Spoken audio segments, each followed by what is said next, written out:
Welcome back to another episode of Unexplained Diaries. In this episode, we are doing something a little different. Still unexplained, but this time it's glitch in the Matrix stories. These stories will have you questioning everything, and I mean everything. Before we start, where are you all tuning in from? Okay, now, get comfy, relax, and let's begin. I started noticing him in October when it was still dark when I left for work. My apartment was on the second floor of a brick building in North Jersey, on a street with a deli on one corner and a laundromat on the other. The bus stop was directly across from my bedroom window. Not a nice bus stop or anything, just a metal pole with a faded schedule on it and one of those glass shelters that always smelled like wet newspapers when it rained. I worked billing for a dental office in Hoken, so I caught the 6:42 most mornings. I had a routine. Coffee in a travel mug, keys in the right coat pocket, phone in the left, and I checked the street from my window before going down because the bus was early half the time and late the other half. That was how I first noticed the man. He stood inside the shelter every morning, facing my building.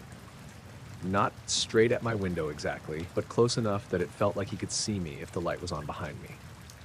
He wore a long, dark green coat, the kind that went past the knees, and he held a brown leather briefcase at his side. He had short gray hair, combed flat, and a narrow face. He looked maybe late 50s, but it was hard to tell from across the street. The first few times I didn't think much of it. Same commute, same neighborhood, same bus. People repeat. I saw the same nurse with purple clogs, the same guy who ate a banana while speed walking, the same woman who carried a plastic bag from ShopRite every morning even though the store wasn't open yet. But the man was different, because he never seemed to be arriving or waiting. He was just there. I would look out at 6:25 and he was there. I would leave my building at 6:34 and he was there. I would cross the street, stand 10 feet away from him and he was there. He never looked at his phone. He never shifted his weight. He never checked down the road for the bus. He didn't smoke, didn't cough, didn't rub his hands together when it was cold. His briefcase always hung from his right hand, perfectly straight, like it had no weight. For a while, I made up normal explanations. Maybe he had hearing issues and didn't move much. Maybe he was anxious. Maybe he worked security and had learned to stand still. Maybe I only noticed because my mornings were boring. The first thing that bothered me happened on a rainy Tuesday. It was one of those thin, cold rains that made everything shiny. I went downstairs with my umbrella half open and crossed over to the stop. There were three of us waiting. Me, a college kid with headphones, and the man in the green coat. The bus shelter glass was fogged up in patches, and rain was running down it in skinny lines. The man stood inside the shelter, facing forward, same as always. I stood just outside because I didn't like being too close to him. I remember glancing at his shoes because they were dry. The pavement around him was wet. The bench was wet. The shelter floor had puddles near the edge, but his black shoes looked completely dry. Not just less wet, dry like they had never touched the sidewalk. Then the college kid stepped into the shelter, shook water off his hoodie, and accidentally bumped the man's shoulder. Except he didn't react. The kid didn't either. There was contact. I saw it. His sleeve hit the man's coat, but the man didn't rock or turn, and the kid didn't say sorry. He just leaned back against the glass and kept bobbing his head to whatever he was listening to. I stared at them longer than I should have. The kid looked real. Wet sneakers, red nose, cracked phone case. The man looked real too, but in a flatter way. That was the only word I had for it, like he was part of the scene but not part of the weather. The bus came and I got on first. I sat on the left side, near the middle, so I could see the shelter as we pulled away. The college kid got on after me. The man did not. He stayed there, still holding the briefcase. I looked back through the bus window and he was facing the bus as it left, although I didn't remember seeing him turn. After that, I started paying attention. His coat was always the same dark green. Same 3 buttons closed, same briefcase, same blank stare, not mean, not sad, not tired, just empty, like someone waiting for a picture to be taken. I asked my downstairs neighbor Omaira if she had seen him. She had a small white dog named Tula that barked at every delivery truck and stroller, and she walked her before 7 most mornings. The older guy at the stop, I asked her one evening while we were both checking mail. She frowned like she was trying to place him. Which older guy? Green coat, briefcase, there every morning. She sorted through envelopes and shook her head. I don't take that bus. I know, but you walked Tula right past there. Omaira looked through the lobby glass toward the street. Maybe. I don't notice people that early. That was fair, I guess. But the next morning I watched from my window as she walked Tula right in front of the shelter. Tula stopped near the pole and sniffed hard at the base. Omaira tugged the leash. The man was 3 feet away from her, facing forward. Omaira never looked at him. Tula did, though. She looked up at him and tucked herself behind Omaira's boot, which I had never seen her do. Tula barked at pigeons like they owed her money, but she didn't bark at him. She just backed up until her leash went tight. At work that day, I kept thinking about it and felt stupid. I was a 34-year-old woman with rent, a car payment, and a boss who wrote emails like ransom notes. I did not have time to be creeped out by a commuter. Still, I started taking photos. Not obvious ones. I felt weird about it, so I would stand behind my curtain in the morning and zoom in with my phone. The photos were bad because of the distance and the dirty window, but they showed him. Green coat, briefcase, gray hair. Some mornings, the image blurred around him in a way the rest of the photo didn't. I blame my phone. It was old and the camera was cracked near the lens. One Wednesday, the bus stop sign got replaced. The old sign had been bent for months, probably from somebody hitting it with a truck mirror. When I came home from work, there were 2 guys from the county taking it down. They put up a new pole a few feet closer to the corner. The shelter stayed where it was, but the actual sign moved. The next morning, the man was standing under the old spot. There was no sign there anymore, just 2 small holes in the sidewalk filled with darker concrete dust. Everyone else waited by the new pole. I watched from my window as the nurse with the purple clogs walked to the new sign and checked the schedule. A teenager with a backpack stood beside her. The man was 6 feet away in the shelter, staring forward like nothing had changed. When I went outside, I stood near the new pole with the others. I told myself not to look at him. Of course I looked anyway. His reflection showed in the shelter glass behind him, but it looked wrong. The shelter glass reflected the laundromat lights, the passing cars, the wet street. It reflected me when I moved. His reflection was there, but it seemed a second behind. When he blinked, the reflection didn't. When he adjusted his grip on the briefcase, the reflection still had his hand hanging straight down. Then the bus pulled up and blocked my view. I got on and sat near the front that time. My heart was beating too fast, and I was angry at myself for being scared of something I couldn't even describe without sounding ridiculous. For 2 days after that, he wasn't there. It should have made me feel better, but it didn't. The stop looked too empty without him. I found myself checking the shelter at night when I got home. I checked from my kitchen while heating soup. I checked before bed. I even woke up around 3 one morning, got a glass of water, and looked across the street. The shelter was empty. On Friday, he was back. Same coat, same briefcase, same stare. That morning, a strange thing happened with time. I left my apartment at 6:32 because my phone said 6:32. I remember because I was late and had to skip rinsing my coffee mug. I locked my door, went downstairs, and when I got to the street, the deli clock across the road said 6:18. It was an old digital clock in the deli window that usually ran 2 minutes fast. I stopped on the sidewalk and checked my phone again. It said 6:18 too. I stood there with my keys still in my hand, trying to figure out how I had misread it. I opened my texts to see if maybe the phone had glitched, but the last message from my sister was time-stamped 6:29, which made no sense because it now said 6:18. The man across the street was already in the shelter. A bus came at 6:24, not my bus. Same route number, same direction, but nearly 20 minutes early. The sign over the windshield flashed 119 New York, then blank, then 119 New York again. No one got on. There were no passengers inside, and the driver didn't look at us. He stopped, opened the doors, stared straight ahead, then closed them and drove off. The nurse with the purple clogs muttered, "That was weird." I almost answered her. I wanted to say, "You saw that too?" But her face was already back in her phone, and I was afraid of sounding too eager. When the real bus came at 6:44, the man didn't get on. That became another rule. He never got on any bus. Not once. I saw buses stop in front of him at least a dozen times. People moved around him, stepped past him, brushed close to him, and he remained in place. By November, the mornings had turned colder, and the shelter glass had that dark mirror look before sunrise. The streetlights made everything yellow. I started waiting in my apartment until I saw the bus turn the corner, then running downstairs, because being near him felt harder each day. One morning, my friend Leona slept over after we went out for dinner and watched bad TV until midnight. She had to leave around the same time as me, so I told her about the man while we were getting ready. I tried to make it sound funny. "There's this guy across the street who I swear is a background character who forgot his cue," I said. Leona looked out the bedroom window while pulling on one boot. "Where?" "At the stop. Green coat." She leaned closer to the glass. "I see the shelter. He's inside it." "No, he's not." I laughed because I thought she was messing with me. Then I looked. He was there.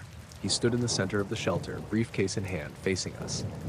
The overhead light inside the shelter flickered on and off, and each time it came back on, his face appeared a little clearer. "He's right there," I said. Leona gave me a look. "Mara, there's nobody there." I pointed, actually pressed my finger to the window. "In the green coat." She didn't smile. "I'm not joking. I see a bench and trash on the ground." I grabbed my phone and took a photo. When I looked at it, he was in the picture, but faint. Not transparent, exactly. More like he had been photographed through smoke. I shoved the phone toward Leona. She stared at the screen and then at the window. "That's from now?" "Yes." She zoomed in with 2 fingers. Her expression changed, but not enough to make me feel better. "That could be a reflection from inside your room," she said. "Of who?" She handed the phone back. "I don't know."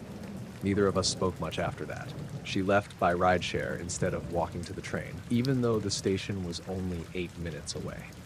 The worst morning was the Monday after Thanksgiving.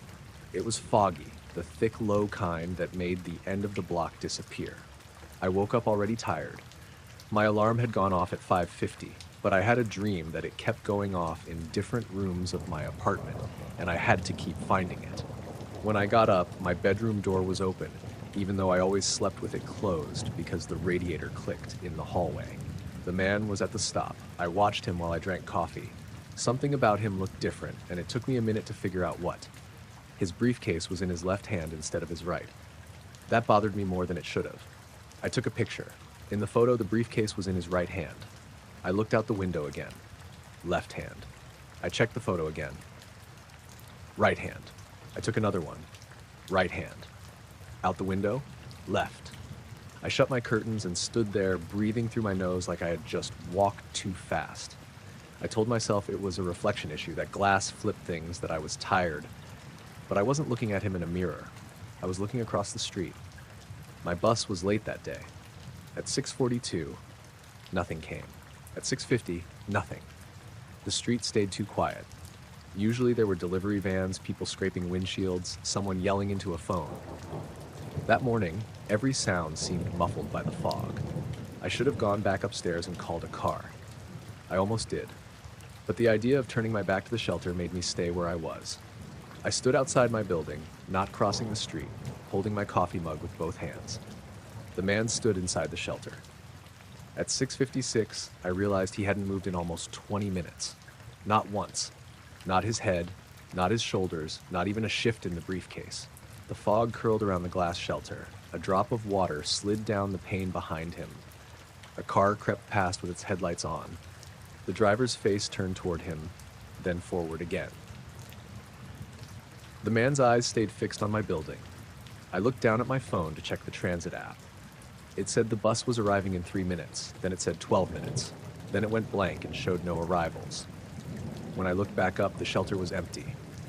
I didn't understand it at first. My brain kept trying to put him there because he had been there a second earlier. Same spot, same coat, same briefcase. But the shelter was empty. The bench was empty. The sidewalk was empty.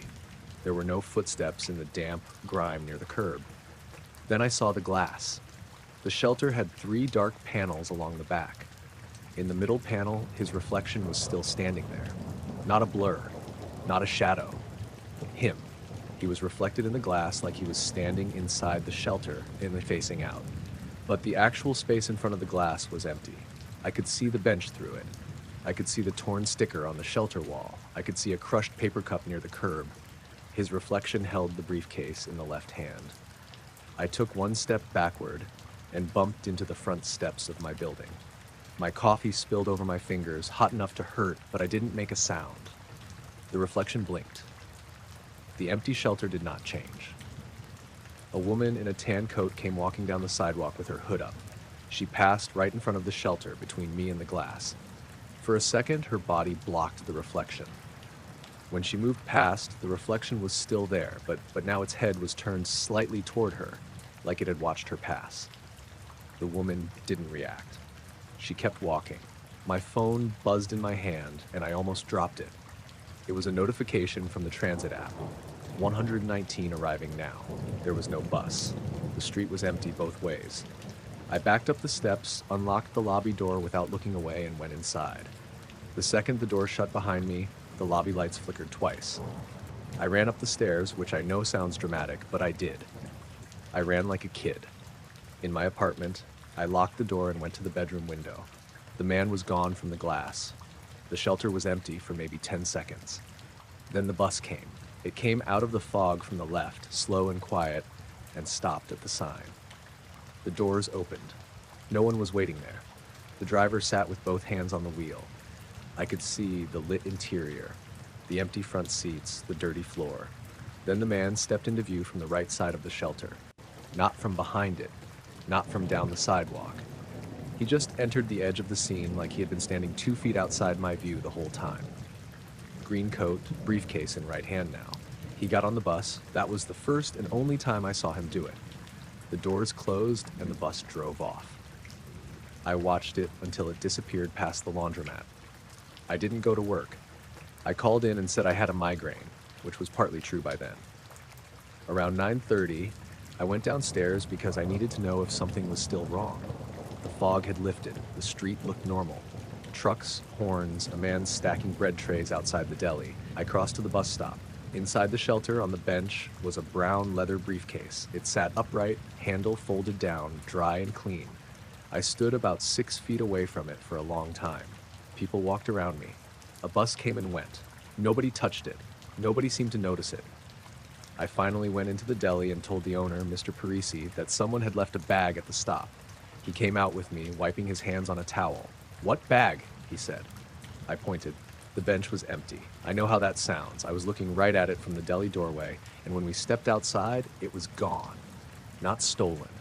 There hadn't been enough time. No one had approached it. It was just not there.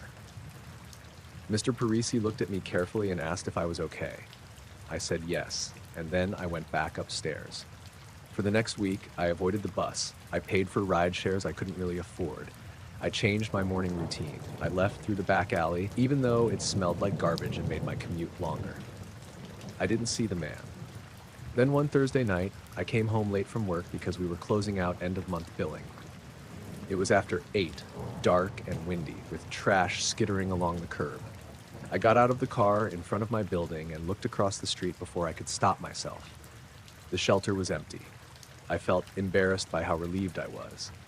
When I got upstairs, I took off my coat, fed my cat Vesper, and went into the bathroom to wash my face. The bathroom window faced the alley, not the street. There was no way to see the bus stop from there. I was rinsing cleanser off my hands when I noticed something in the mirror.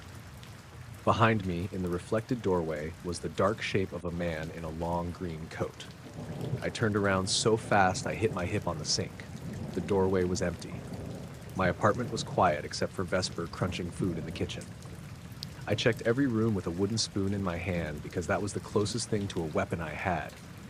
Nobody was there. The door was still locked. The chain was still on. When I went back into the bathroom, I made myself look in the mirror again. Nothing. The next morning, I checked from my bedroom window at 6:25. The bus stop was normal. A woman in a red scarf stood under the shelter. A man with a backpack leaned against the pole. Cars moved through light rain. No green coat. No briefcase. I went to work on the bus again because eventually you have to stop arranging your whole life around something no one else can see. For almost 2 months, nothing happened. Then in January, the city replaced the shelter glass after someone cracked one of the panels. I came home from work and saw the maintenance crew removing the old dark panels and stacking them against the curb. The middle panel was the one with the worst scratches. The one where I had seen the reflection. I stood across the street pretending to look for my keys. As one of the workers lifted that panel, the glass caught the light from the deli window. For a second, I saw a reflection in it that didn't match the street. A woman stood in the glass. She was on the opposite side of the road in front of my building, wearing my gray winter coat and holding my coffee mug with both hands. Her hair was tied up the way I wore mine in the morning. She looked tired and scared and focused on something across from her. Then the worker turned the panel, and the reflection slid away. The next morning, I left early and walked to the train.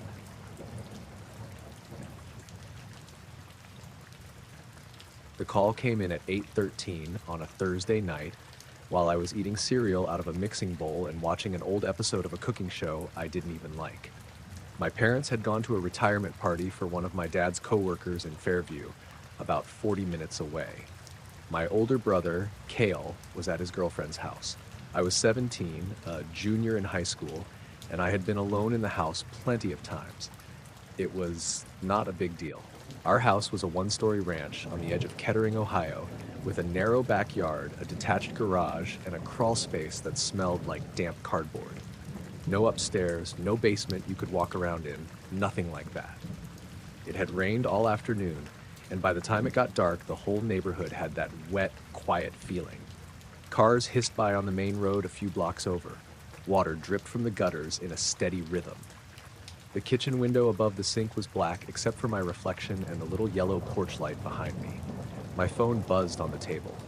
I glanced at it, expecting my mom asking if I had fed our cat Noodle. Instead, the screen showed my own name. Not my number. My name. Eli Mercer. For a second, I thought it was one of those spam calls that spoofed numbers, except my contact photo was there too. It was the dumb one Cale had taken of me at a Tigers game with mustard on my hoodie. I had never called myself before, obviously, so I didn't even know phones could show it like that. I let it ring 3 times while I stared at it. Then I answered. I didn't say anything right away. I just held it to my ear and listened. There was breathing. Not heavy horror movie breathing. Just someone close to the phone trying not to make noise. I could hear a faint static crackle under it, like a bad connection. I looked around the kitchen, then toward the short hallway that led to the bedrooms. "Hello?" I said. The breathing stopped. Then my own voice whispered, "Don't go upstairs." It was my voice. Not kind of like my voice. Mine. Quiet and shaky, but mine. I knew the way I said don't because I clipped the T when I talked fast. I knew the little crack in it too, the one that happened when I was trying not to sound scared. I pulled the phone away from my ear and looked at the screen. Still my name. The call timer said 00, even though I had answered at least 10 seconds earlier. I put it back to my ear. Who is this? There was another breath. Then the call ended. I stood there with the spoon in my hand and milk dripping off it onto the table. The cooking show kept playing in the living room. A man on TV laughed too loudly about burning garlic. It sounded fake and far away. The first thing I did was check the call log. It showed an incoming call from me at 8:13, but where the number should have been, it just said no caller ID. That didn't match the screen I had seen. I opened my own contact. My number was normal. My photo was normal. Nothing else looked weird. I almost called my mom, but I felt stupid before I even tapped her name. What would I say? My own phone called me and told me not to go upstairs in a house that didn't have stairs. I set the phone down and laughed once because my body needed to do something. Then a floorboard creaked above me. I froze. It came from over the hallway, somewhere between my room and my parents' room. It was the exact sound old houses make when someone shifts their weight on a loose board. A slow bend, then a soft pop. I stared at the ceiling. Our house had a low attic, but not the kind with a floor. You accessed it through a square panel in the hall closet, and it was mostly insulation, rafters, and old Christmas decorations stacked near the opening. You couldn't stand up in it, you couldn't walk around in it. My dad had crawled up there once to fix a vent fan and came down with pink insulation all over his sleeves, swearing he was never going up again. Another creak came, a little farther left.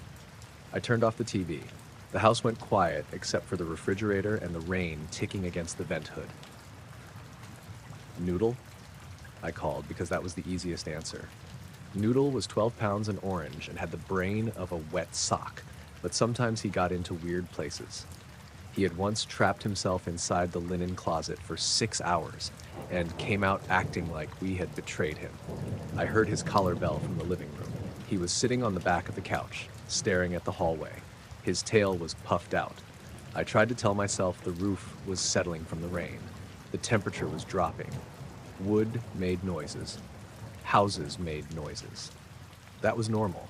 Then my phone buzzed again. This time it was a text. From me. I didn't open it right away. I stood there looking at the notification banner, feeling my face get hot. The message said, "Kitchen light off." The kitchen light was on. I looked at it like it had personally offended me. Then I looked at the windows. The kitchen had two, one over the sink facing the side yard and one near the table facing the backyard. Both were dark. With the light on, anyone outside could see straight in. I walked to the wall switch and turned it off. The kitchen went gray. The only light came from the living room lamp and the microwave clock. My phone buzzed again in my hand. Good. I backed into the counter. I opened the thread. It was in the conversation with myself, which I used sometimes to send photos or notes from my phone to my laptop. The last real thing in there was from 3 weeks earlier, a picture of a chemistry worksheet. Now there were 2 new texts from my own number. I typed, "Who is this?" The typing bubble appeared immediately. It stayed for a long time, 10 seconds, maybe 15. Then it disappeared. A sound came from the hallway closet. Not a creak this time, a scrape. I knew exactly what that closet sounded like because it had the attic panel. The door stuck in the summer, and the metal coat hangers scraped the inside when you pulled it open too fast. I walked to the edge of the kitchen and looked down the hall. The hallway was dark except for the weak nightlight plugged in near the bathroom. My room was at the end on the left. Cale's old room was across from it. My parents' room was closer. The hall closet was between the bathroom and my room. The closet door was open about 3 inches. I had not opened it. I wanted to leave. That was the first clear thought I had that made sense. Just leave through the front door, go to the Caldwells next door, knock until someone answered. I didn't need to prove anything. I grabbed my keys from the bowl by the fridge and started toward the living room. My phone rang again. My own name filled the screen. I didn't answer. I let it ring while I walked faster. The second I reached the living room, the front porch light went out. It didn't flicker. It just clicked off. The call stopped. Noodle jumped down from the couch and ran under the coffee table. His claws skittered on the wood floor. I could see the front door from where I stood, with the little window at the top showing black glass and a blurry reflection of the room. My phone buzzed. Not front. I stared at the message until the words stopped looking like words. There was a side door in the kitchen that led to the driveway. I turned around, planning to go that way, but something moved in the hall mirror. We had a narrow mirror on the wall outside the bathroom. My mom used it to check her hair before leaving the house. From the living room, I could see it at an angle.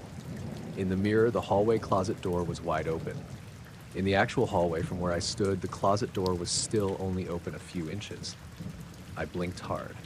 I moved 1 step to the right, thinking it was the angle. In the mirror, the closet stayed wide open. Dark inside. Coats hanging there. The attic panel above them was pushed up and resting crooked. The real closet door had not moved. I could see both at once. Door mostly closed in the hallway, door wide open in the mirror. Something tapped above the ceiling. 3 taps. Then 3 taps again. It sounded like knuckles on wood, slow and patient. My phone buzzed. Bathroom, I didn't understand at first. Then another message came. Go bathroom, lock door. I didn't want to go toward the hallway. Every part of me wanted to run out of the house, but the front door was past the hallway opening, and the side door was back through the dark kitchen with all the windows. The bathroom was 6 steps into the hall. 6 steps and then a lock. I grabbed Noodle from under the coffee table, even though he tried to twist out of my arms. He dug one claw into my sleeve, but didn't make a sound. That scared me. That scared me more than the claw. I moved into the hallway. The air felt colder there. Not freezing, just different, like when you open a door to a room no one has been using. The closet door was still cracked open. From this close, I could see a strip of darkness inside. The mirror beside it showed the door wide open, and the attic panel above it black and empty. I kept my eyes on the real door. A board creaked directly over my head. Noodle pressed his face into my elbow. I stepped into the bathroom, shut the door, and locked it. Then I sat on the closed toilet lid with my feet pulled up on the bath mat like a little kid. My phone was in my lap. My hands were shaking so badly that the screen kept lighting up from my thumb brushing it. For about a minute, nothing happened. Nothing happened. I could hear rain. I could hear the bathroom fan humming, even though I hadn't turned it on. I could hear my own breathing and Noodle's tiny anxious chirps. Then my phone buzzed again. It was a photo. From me. I didn't want to open it, but I did. The photo showed my bathroom door from the hallway. It was taken from about chest height, maybe 10 feet away. The door was closed. Light showed under it. My old blue towel hung crooked on the hook, exactly how it was right then. At the bottom of the photo near the floor, I could see Noodle's orange tail sticking out from under my arm because he was sitting in my lap. That meant the picture had just been taken. From outside the bathroom, I covered my mouth with my hand and tried not to make noise. Another text came. Stay until 8:31. I checked the time. 8:19. 12 minutes felt impossible. I called my mom then. I didn't care how it sounded. The call rang once and went straight to voicemail. I called my dad. Same thing. I called Cale. He answered on the fourth ring, laughing at something in the background. What? Can you come home? I whispered. What happened? I need you to come home right now. There was a pause. Are you crying? No, just come home. Where are mom and dad? Fairview. Please, Cale. He got serious then. Okay, I'm leaving. What's going on? A sound came from outside the bathroom door. Not tapping, not creaking. Breathing. Slow, close breathing, right on the other side of the door. I held the phone so tight my fingers hurt. Cale said, Eli? The bathroom fan shut off. The breathing outside the door continued. Cale's voice changed. What is that? I didn't answer. The doorknob turned once, very gently. It didn't rattle. Whoever or whatever was there didn't force it. It just turned until the lock stopped it, then turned back. Cale said, I'm calling 911. No, I whispered, though I don't know why. Maybe because I still didn't know what to tell anyone. Maybe because the phone had told me to stay and part of me believed it. The line crackled. For a second I heard Cale breathing, and then I heard my own voice underneath his, whispering through the speaker. Don't talk. Cale went silent. The call dropped. My phone screen went black. It would not turn back on, even though it had been at 46%. I sat there in the dark bathroom holding my dead phone, listening to the breathing outside the door. It stayed there for a while, long enough that my legs started to cramp from holding them up, long enough that Noodle stopped squirming and just sat stiff against my chest. Then, from somewhere above the bathroom ceiling, a floorboard creaked. This one was loud. It bent slowly, then popped. Dust fell from the bathroom vent. Our house had no second floor. The breathing outside the door stopped. A few seconds later, I heard footsteps move down the hall. Not above me. In the hall now. Slow steps, heel then toe toward the living room. The front door opened. I knew the sound. The weather stripping stuck, so it always made a soft peel when the door pulled away from the frame. Rain noise got louder. The door closed. My phone turned on by itself. The time was 8:31. I waited another minute because I couldn't move. Then 2. Then I heard a car tear into the driveway and Cale yelling my name before he even got inside. I unlocked the bathroom door and he was standing in the hall in his socks because he had apparently left his shoes at his girlfriend's. He looked past me toward the closet.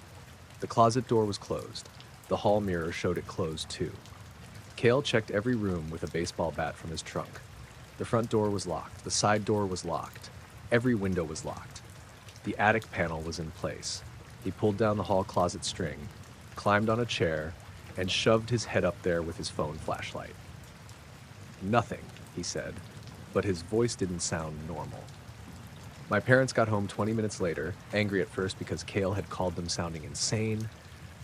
Then my mom saw my face and stopped talking. My dad checked the attic again. He checked the crawl space. He walked around outside in the rain with a flashlight. There were no footprints in the mud under the windows, no broken screens, no open doors. My phone worked fine after that. The texts were gone. The call log still showed one incoming call at 8:13, but it had no name, no number, and no duration. The photo of the bathroom door was gone too. I know everyone says that when they don't have proof, but Cale believed me because he heard the breathing and the other voice on the call. He never joked about it, not once. For a few days, my parents thought someone had messed with the phone somehow. My dad called the carrier. They said spoofing happened, but they couldn't explain the deleted messages or why a call from no number would show my own contact photo. They definitely couldn't explain the noises in the house, so nobody brought that part up much. A week later, I found something that made me feel sick in a quieter way. I was cleaning my room because my mom kept saying I needed to get back to normal. I picked up the hoodie I had worn that night and noticed a small white mark on the sleeve near the cuff. At first, I thought it was dried milk from the cereal, but it wasn't. It was chalky and powdery. Insulation dust. The pink kind from the attic. I put the hoodie in the laundry basket and didn't say anything. Things mostly went back to normal after that. My parents installed a camera by the front door and one facing the hallway. Cale slept at home for a while. Noodle stopped sitting on the back of the couch and started sleeping in my room with the door shut. About a month later, on a windy afternoon after school, I was home alone again for maybe 20 minutes. It was still light out, and my mom was just at the grocery store, so I didn't feel scared the same way. I was in the kitchen making toast when my phone buzzed. It was a text from myself. For 1 second, I could not move. Then I looked at the screen. The message said, "You listened." I stood there until the toast popped up behind me. Then, another message appeared underneath it. "Sorry about upstairs." The woman came in during the last hour of my shift, when the store had that tired feeling it got after dinner. I worked evenings at a small grocery store in Derry, New Hampshire, not one of the big chains, just a family-owned place called Salloway Market with low ceilings, old tile floors, and aisles so narrow that two carts could barely pass each other. It sat between a dry cleaner and a closed-down video rental place that still had sun-faded posters in the windows. Most nights were slow after 8, especially if the weather was bad. That night, it had been raining since around 4. Not a storm, just steady cold rain that made people keep their heads down and hurry through the parking lot. The automatic doors were squeaking every time they opened because water kept getting tracked into the entrance. I had been on register 2 since 5, with my coworker Nisha stocking chips near the front, and my manager Alden in the back office doing inventory. I remember being bored enough to count the ceiling stains above the cigarette display. The woman came in at 8:47. I noticed the time because I had been waiting for 9:30 like it was a holiday. The little clock on the register screen showed 20:47, and I had just checked it after ringing up an older guy who bought canned soup and lottery tickets. The woman walked in alone, wearing a gray raincoat with the hood down. Her hair was dark blonde or light brown, cut just below her chin and damp at the ends. She looked tired in a way that made her face seem loose, like she had been awake too long.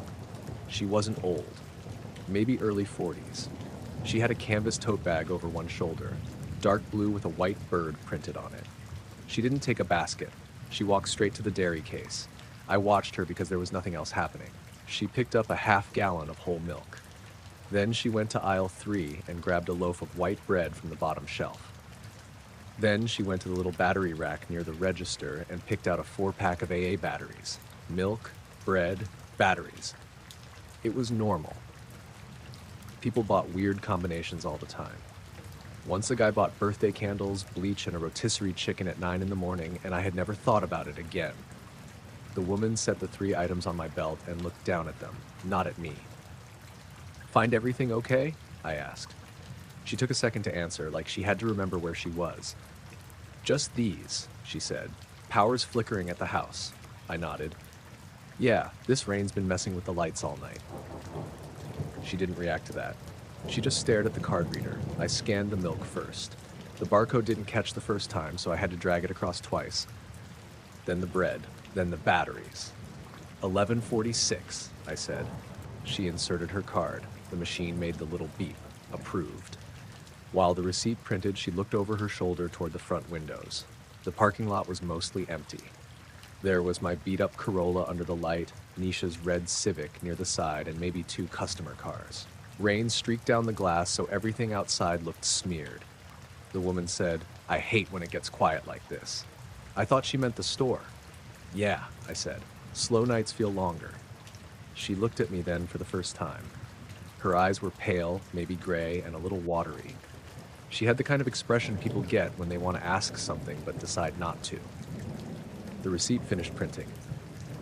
I tore it off and put it in the bag with her stuff. "Have a good night," I said. She picked up the bag and said, "You too, Owen." I froze for half a second because I was not wearing a name tag. Mine had broken 2 weeks earlier when the pin snapped, and Alden kept forgetting to order new ones. My hoodie had the store logo but not my name.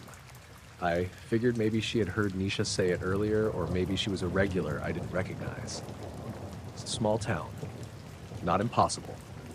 She walked out through the automatic doors. The doors squeaked. The little bell above them made one weak ding, even though it was not supposed to ring with the automatic doors. It did that sometimes when the air shifted.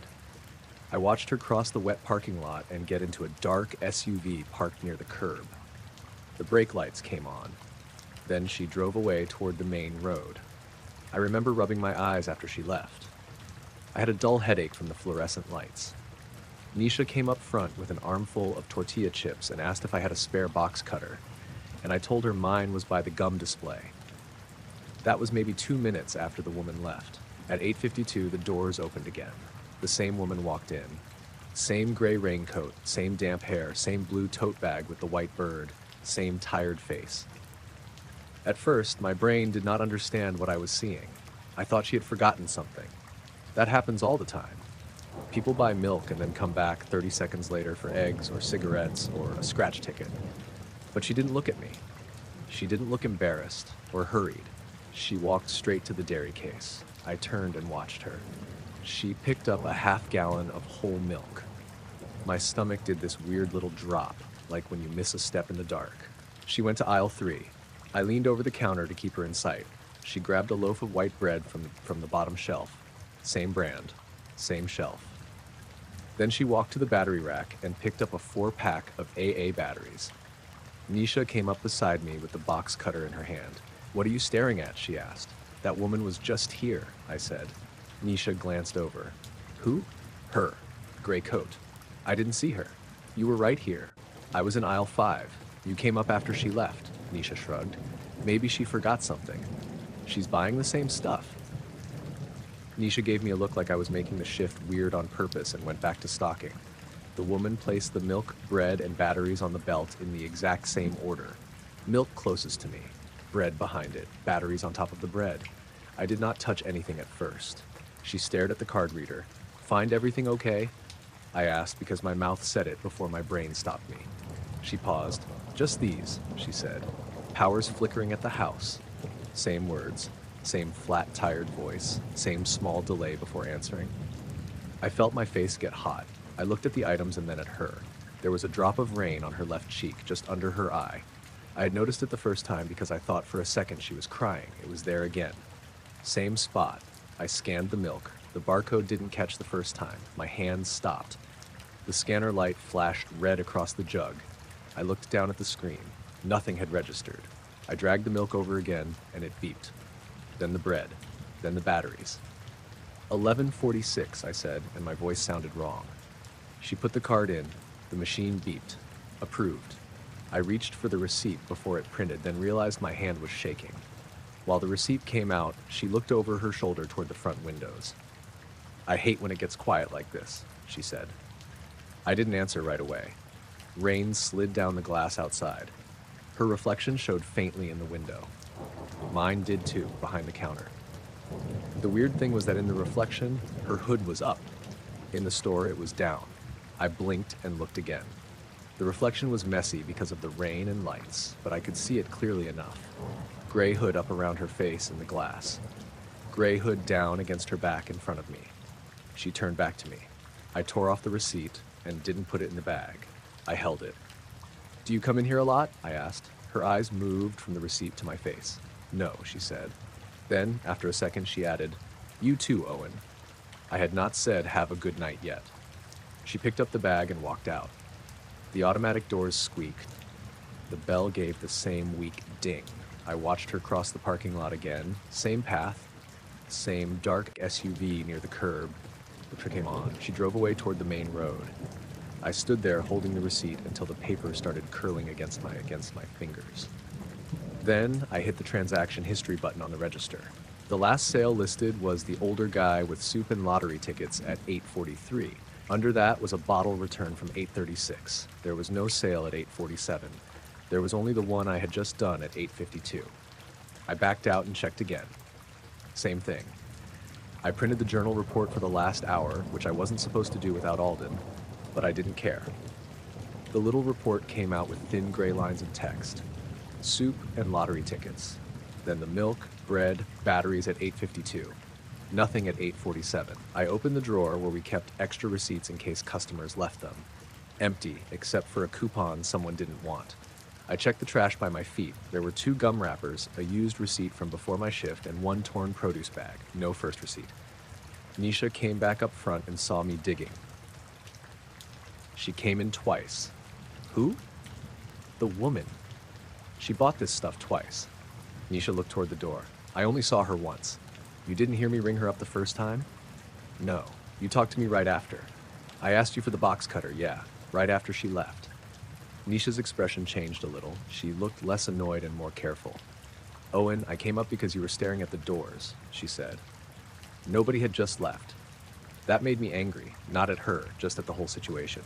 Yes, they had, I said. She drove off in a dark SUV. Nisha glanced outside. There's no SUV. I looked. The parking lot was empty except for our 2 cars and Alden's truck by the dumpster. The first real fear settled in then, heavy and cold. Before that, it had been confusion. This was the moment I understood something was not just odd.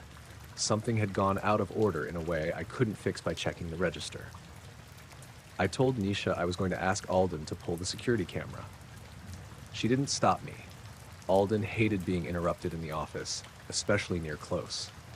He was sitting at the desk with inventory sheets spread everywhere and open can of diet soda beside the keyboard. "What's broken?" he asked without looking up. "Can you check the cameras from like 5 minutes ago?" He sighed. "Why?" I told him a customer came in twice. The first transaction vanished. He stared at me. "Are you high?" "No." "Then what does that mean?" "I don't know what it means. Can you just look?" He grumbled, but clicked into the security feed. The cameras were old and grainy, but they recorded everything. Register 2 front doors, parking lot, aisle 3, dairy case. He pulled up the footage starting at 8:45. We watched me standing at the register leaning on my elbows. At 8:47, the automatic doors opened. No one came in. They opened wide, stayed open for about 4 seconds, then closed. Alden said, "Sensor's touchy in rain." I didn't answer. On the screen, I turned my head and watched something move across the store. My eyes tracked from the doors to the dairy case. I straightened up. I smiled, my work smile. I said something. There was no audio, but I knew I was saying, "Find everything okay?" even though nobody stood there. The camera at register 2 showed me scanning nothing. My hand moved over the scanner 3 times. Milk height, bread height, batteries height. Each time the scanner flashed red. No items appeared on the belt. Then I looked toward the card reader. I waited. I tore a receipt from the printer. Alden paused the video. There was no receipt in my hand. My hand made the motion, but the printer had not printed anything. I felt dizzy enough that I grabbed the back of his chair. Alden looked up at me. "What the hell is this?" "I don't know." He rewound it and played it again. Same thing. Doors opened. Empty entrance. Me watching someone who wasn't there. Me scanning air. Me handing a bag to no one, except there was no bag either. At 8:52, the woman appeared on the front camera. She walked in wearing the gray raincoat, hood down, Blue tote bag on her shoulder. She picked up milk, bread, and batteries. She came to my register. Everything looked normal on the footage. The items were visible, the receipt printed. She left with the bag. Alden didn't say anything for a long time. Then he clicked to the parking lot camera. At 8:52, she walked to the dark SUV by the curb. Brake lights, pulling away. At 8:47, when I had seen the first SUV, the parking lot camera showed nothing but rain. Alden rubbed his mouth and leaned back. Maybe the timestamp skipped, he said. It didn't skip me. He had no answer for that. We went back out front. Nisha was standing by the register, looking toward the doors with her arms crossed.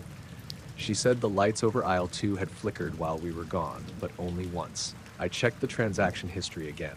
Still only the 8:52 sale. Then the receipt I had printed at 8:52 was gone.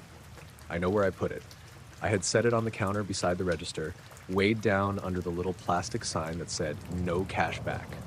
The sign was still there. The receipt was not. I looked on the floor, under the scanner, in the bagging area, in the trash. Nothing. The customer copy was gone, and the register history still said the sale had happened. I printed a duplicate, and this time the receipt came out blank except for the store name at the top and the total at the bottom. No items. Just Salloway Market total, 11.46, paid, card, no time, no transaction number. Alden took it from me and stared at it. "Register's messed up," he said too quickly. Nisha said, "Both cameras too?" Nobody answered her. We closed at 9:30. Alden locked the doors early at 9:17 after a pickup truck slowed down in the lot and he got nervous. We counted the drawer twice. It was over by $11.46, exactly the amount of her purchase. But there was still only one sale for that amount in the system. Alden wrote "register error" on the closeout sheet, then crossed it out and wrote "cash discrepancy." He told me not to talk about it to customers because people were weird and would make it weirder. I said fine because I wanted to go home. My mom picked me up that night because my car had been making a grinding noise. I didn't tell her what happened. I didn't want to hear myself explain it. The next day I had the afternoon shift. I hoped the woman would not come back, but I also needed her to. I had spent all morning thinking maybe I had mixed things up somehow. Maybe I was tired. Maybe the first transaction was some weird stress daydream, and the camera only proved I was acting strange, not that anything strange had happened. At 4:12, I went to the battery rack to straighten it. There was a 4-pack of AA batteries sitting behind the candy bars, opened at the corner. Not stolen open, just peeled slightly, like someone had tried to get one battery out and stopped. I picked it up. Written on the back in blue pen was my name. Owen. Not printed. Handwritten. I carried it to the office. Alden looked at it, looked at me, and then told me to throw it away. I didn't. I put it in my jacket pocket. For about 3 weeks, nothing else happened, and everyone got better at pretending. Alden had the camera system serviced. The guy said it was old but working.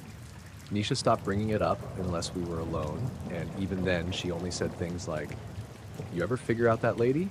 Which was not really a question. Then, one Sunday morning, I was shopping at a pharmacy across town for shampoo before work.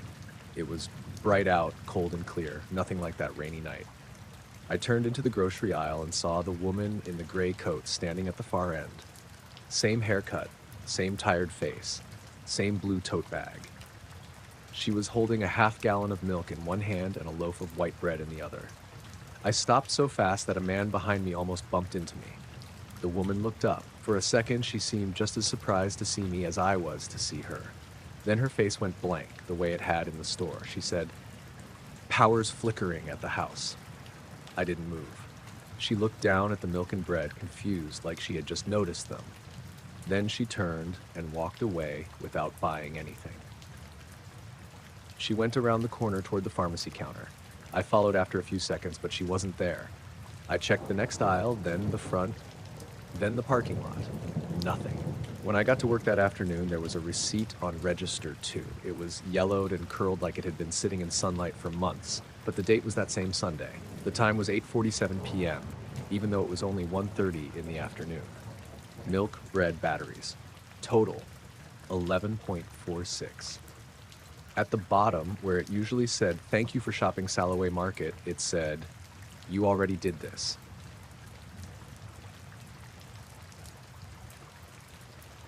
The light came on at 3:12 in the morning.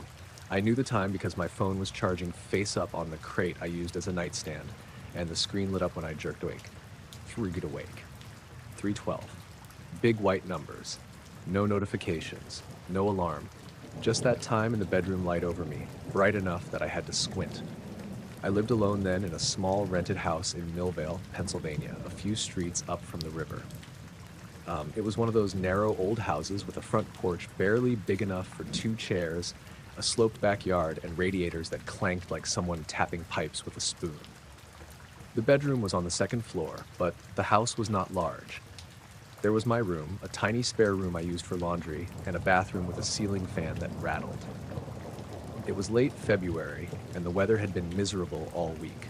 Wet snow, then rain, then freezing wind that pushed against the windows. I remember the sound of sleet hitting the glass that night. Not hard, just steady, like someone pouring rice onto the sill. For a few seconds after waking up, I thought maybe I had left the light on by accident. I had been exhausted after work. I drove a delivery truck for a medical supply company, and that day I had been out in the cold, carrying boxes up apartment stairs from 7 in the morning until after 6. I had eaten leftover pasta standing at the sink and fallen asleep before 11. But I did not sleep with the light on. I hated sleeping with any light on. Even the little standby light on the TV bothered me. I reached toward the wall beside the bed where the switch was. The switch was already down, off. I touched it with my fingertips and just sat there for a moment, still half under the blanket, staring at it.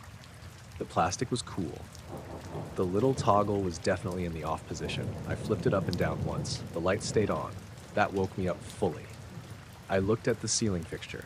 It was an ugly old dome light with a frosted glass cover and 2 bulbs inside. Both bulbs were on, not flickering, not dim, regular bright yellow light. I said, "What the hell?" out loud because the house felt too quiet with me not saying anything. Then the light clicked off, not faded, not blinked. Clicked like someone had used a switch. The room went black. I froze with my hands still on the wall switch. The sleet tapped against the window. The radiator gave a soft ping near the door. My eyes tried to adjust, but the room was too dark after the brightness. Then I heard breathing from the corner. It came from near the dresser, on the side of the room opposite the bed. Slow breathing. Not mine. Mine had stopped. At first, I told myself it was the radiator. The old pipes hissed sometimes when the heat came on, and if I was half asleep, maybe it sounded like breathing. That was the explanation my brain grabbed, and I held on to it hard. Then it breathed in again. A soft inhale through a nose, then out. I reached for my phone without looking away from the corner. My hand hit the charging cable, then the edge of the crate, then the phone. I knocked over a glass of water and felt it soak into the rug, but I found the phone and tapped the screen. The flashlight icon was right there. I hit it with my thumb.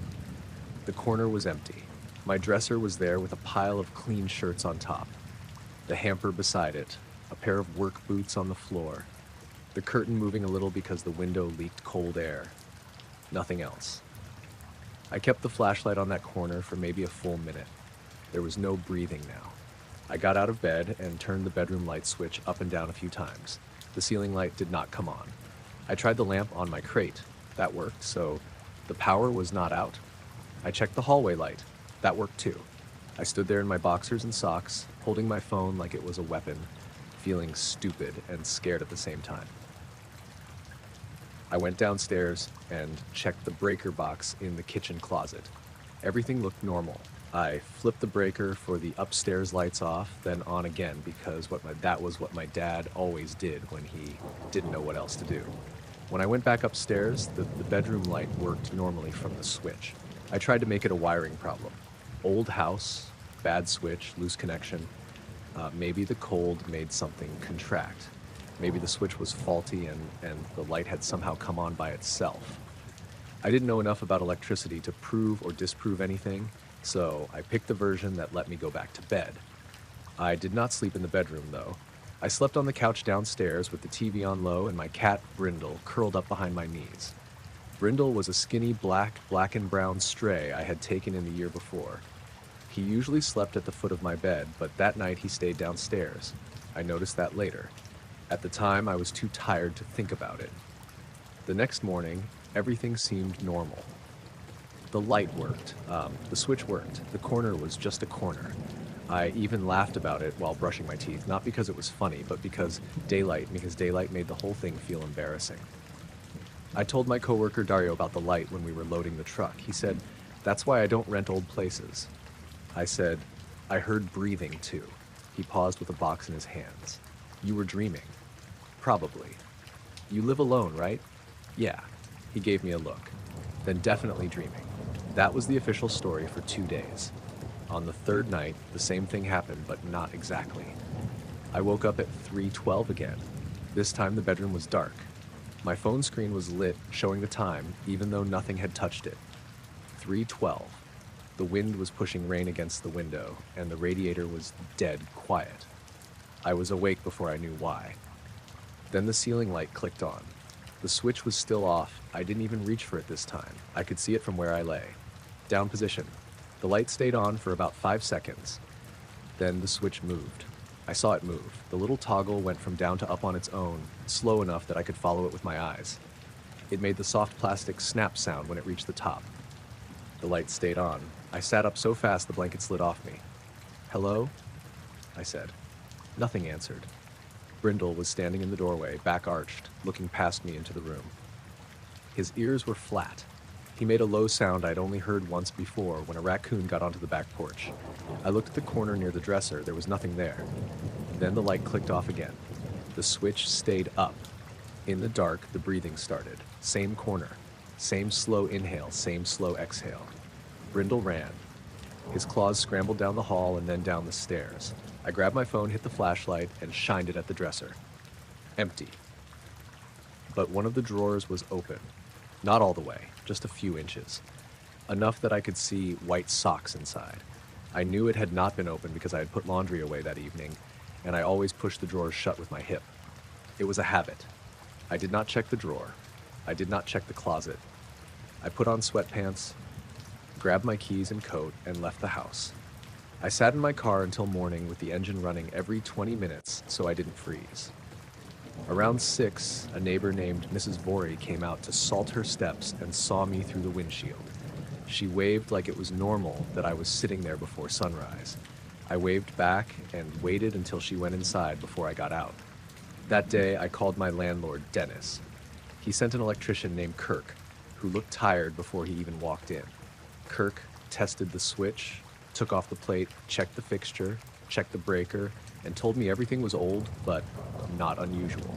"Could a light turn on by itself if the switch is off?" I asked. He made a face. "Not the way you're describing." "What about the switch moving?" He looked at me then. Really looked. "Moving how?" "Never mind." He tightened some wires and replaced the switch anyway. I paid him cash because Dennis said he would reimburse me later, which of course he never did. For a week, nothing happened. I slept badly, but nothing happened. I started leaving the bedroom door open, then closed, then open again.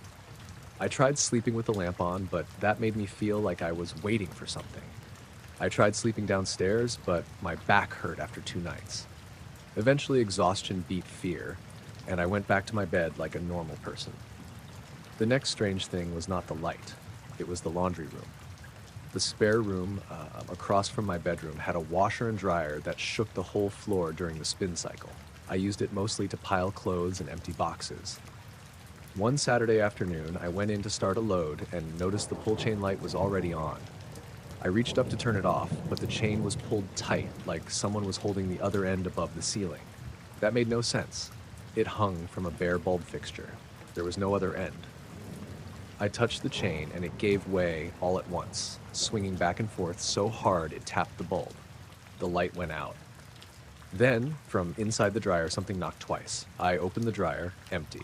I was angry by then. That was the weird part. Fear came first, then anger. I remember saying no to the empty dryer. Just that. No. That night, I set up my old tablet on the dresser to record the room while I slept. I aimed it at the light switch in the corner.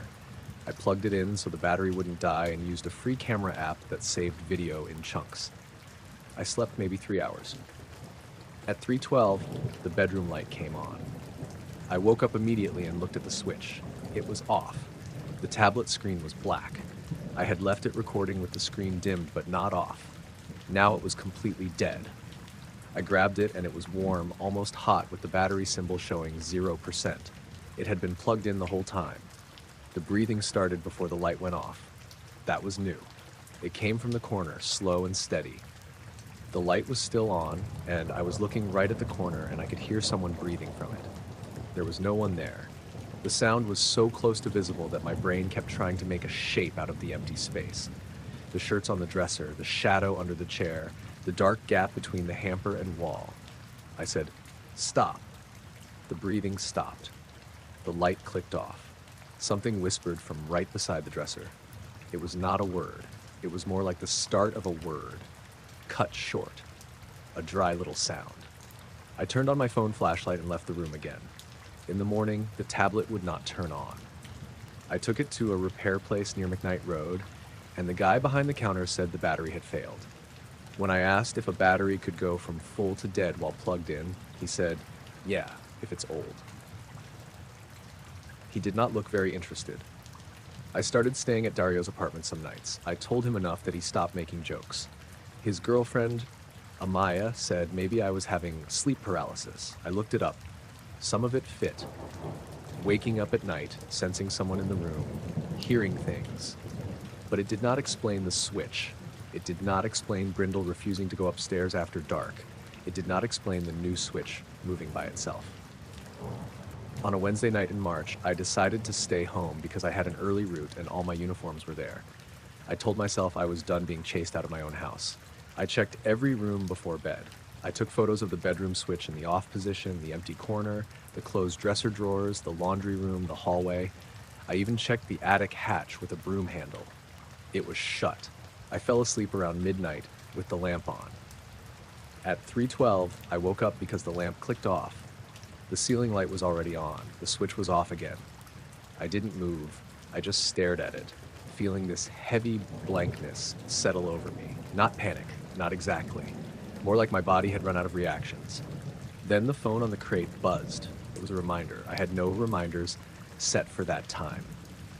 The screen said, "Check the corner before it gets dark." I stared at it until the words blurred. The ceiling light went off.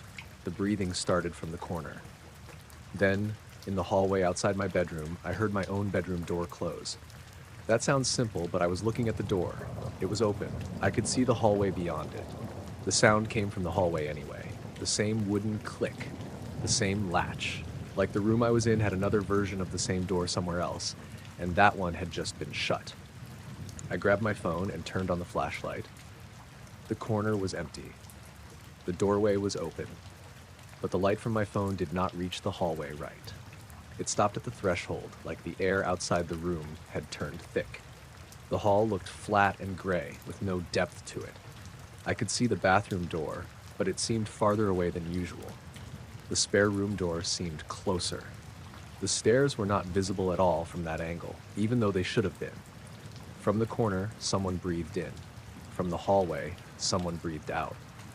I did not go into the hall. I climbed out the bedroom window onto the porch roof. That was the part people never believed, but it was true. The window stuck, and I had to shove it open with my shoulder. Cold rain blew into my face. I stepped onto the slanted little roof over the front porch in bare feet, then sat down and slid to the edge. I dropped into the wet shrubs below and twisted my ankle bad enough that I limped for 2 weeks. I got in my car and drove to a Sheetz parking lot 4 miles away. I stayed there until sunrise. When I came back, the bedroom window was closed and locked from the inside. The lamp was on. The ceiling light worked normally. The reminder on my phone was gone. I moved out at the end of that month. Dennis complained that I was breaking the lease, and I told him he could keep the deposit. I packed during the day with Dario helping, and even then, Brindle would not leave his carrier. He hissed once at the bedroom corner when we carried the mattress out. On my last trip, I went upstairs alone to check the room. It was empty except for dust marks on the floor where the furniture had been. The walls looked dirty and plain. The switch was down, off. I stood there with a box in my arms, listening to the house, traffic outside, Wind in the gutter, nothing breathing. Then the ceiling light clicked on. I looked at the switch, it was still off. I left the box in the room and walked out. The order came in at 7:38 on a Friday night, right when the rain started turning the streets shiny. I was driving for a food delivery app in Wilmington, Delaware, mostly around Trolley Square and 40 Acres. It was not my full-time job. I worked parts at a car dealership during the day, and I drove at night when I needed extra money. That month I needed it because my landlord had raised rent again, and my dog, Ozzie Pike, had decided to eat half a dish towel and cost me $380 at the emergency vet. The pickup was from a Thai place on Delaware Avenue. 1 pad CU, 1 order of spring rolls, 1 Thai iced tea, no ice. Pretty normal. The drop-off was at the Marwick Apartments, a brick building I had delivered to a few times before. Old place, 6 floors, weird narrow lobby, elevator that sounded like it was being dragged upward by chains. The app said apartment 6B. I remember that clearly because the customer note said, "Please knock. Doorbell does not work." 6B, cash tip. Drivers remember cash tip the way dogs remember the word walk. The name on the order was Warren K. I parked across the street with my hazards on, tucked the bag under my jacket, and ran through the rain to the front entrance. The lobby smelled like wet coats and old carpet. There was a row of brass mailboxes on the left wall, like all scratched up around the little keyholes. I didn't look too closely then, but I noticed there were a lot of paper notices taped to them about trash pickup and pest treatment. The elevator was sitting on the first floor with the door half open. I stepped in, hit 6, and watched the numbers light up one by one. The elevator shook a little between 4 and 5, which made the Thai iced tea slosh in the cup holder. I remember thinking if the lid popped off, I was just going to walk into traffic. The 6th floor hallway was quiet. The Marwick had these long, dim hallways with brown carpet and yellow wall sconces every 20 feet. The doors were painted dark red, and each one had brass numbers screwed on crooked. When I stepped out of the elevator, 6A was on my left. 6C was a few doors down on the same side. 6B was between them. That sounds normal because it was normal. 6A, 6B, 6C. I walked to 6B and knocked. There was no peephole in the door, which I noticed because most apartments had one. Instead, there was a small round mark where maybe a peephole used to be and had been painted over. I could hear a TV inside, low, like a news anchor talking from another room. Then slow footsteps came toward the door. An old man answered. He was small and neat, with white hair combed straight back and a blue cardigan buttoned all the way up. He had thin wire glasses and a clean-shaven face. He looked tired but polite, like somebody's grandfather waiting up for a nurse to bring medication. "Evening," he said. "Delivery for Warren?" "That's me." I handed him the food and drink. His apartment smelled like dust, warm air, and something sweet, maybe pipe tobacco, even though I didn't see him smoking. Behind him I could see a narrow entryway, a little table with keys on it, and a framed picture of a woman in a garden. The TV sound kept going, but I couldn't see the screen. He took the bag carefully with both hands. "Wet night," he said. "Yeah, it's coming down pretty good. Always does when the roof acts up." I gave one of those customer service laughs. "Hope it holds." He smiled a little, then reached into his cardigan pocket and pulled out folded bills. "Here you are, Jonah." I had no name tag. The app would have shown my first name to him, so that part didn't seem strange. He gave me $8 in cash. 2 5s stuck together in 3 singles, except when I counted it in the elevator, it was 8. I remember that because I thought he had accidentally given me 13 and then felt guilty for being disappointed when it was just 8. "Thanks. I appreciate it," I said. He nodded. "You'll want to take the stairs down." I glanced back toward the elevator. "Is it out?" "Not yet." That was a weird thing to say, but people say weird things, especially older customers. I told him to have a good night. He said, "You too. Careful on the 4th." Then he shut the door. I stood there for a second, holding my phone and the insulated bag, listening to the deadbolt slide into place. The hallway light near the elevator flickered twice. I thought about taking the stairs, but didn't. I was tired, and the elevator was right there. On the way down, it stopped at the 4th floor, even though I hadn't pushed anything. The doors opened to an empty hallway. Same brown carpet, same red doors, same bad lighting. Nobody was there. I waited. The elevator made a humming sound. Then, from somewhere down that hall, I heard a short burst of laughter from a TV or radio. It cut off too cleanly, like someone had muted it. The doors stayed open. I hit the close button. Nothing happened. I hit it again, harder. Finally, the doors jerked shut and the elevator dropped to 3 so fast my stomach lifted. It caught itself with a clunk. I was already annoyed, not scared. Old buildings do old building things. I got back to the lobby, walked out into the rain, and finished my shift. Nothing else happened that night, except a guy in Ellesmere tipped me 72 cents on a sushi order. The next week, I got sent back to the Marwick. This time, it was a pizza from a place near Union Street. The drop-off was apartment 6C. The customer's name was Clea, and the note said to leave it at the door. It was a dry night, cold and windy, with leaves scraping along the curb. I remember being glad I didn't have to make small talk. When I got to the building, the lobby looked the same, except there was a guy in a knit hat taping a notice to the inside of the front door. He was maybe late 30s with a short beard and a tool belt. "Elevator working?" I asked. He looked over his shoulder. "For now." I laughed because it reminded me of Warren. The guy didn't laugh. I took the elevator to 6, same shake between 4 and 5, same ugly hallway when the doors opened. I stepped out and turned left. 6A was on the left. Then there was a blank stretch of wall. Then 6C. I stopped so suddenly the pizza box slid against my wrist. There was no 6B. I looked back toward the elevator like maybe I had turned the wrong direction. But no, the elevator was behind me, and the hallway was laid out exactly how I remembered.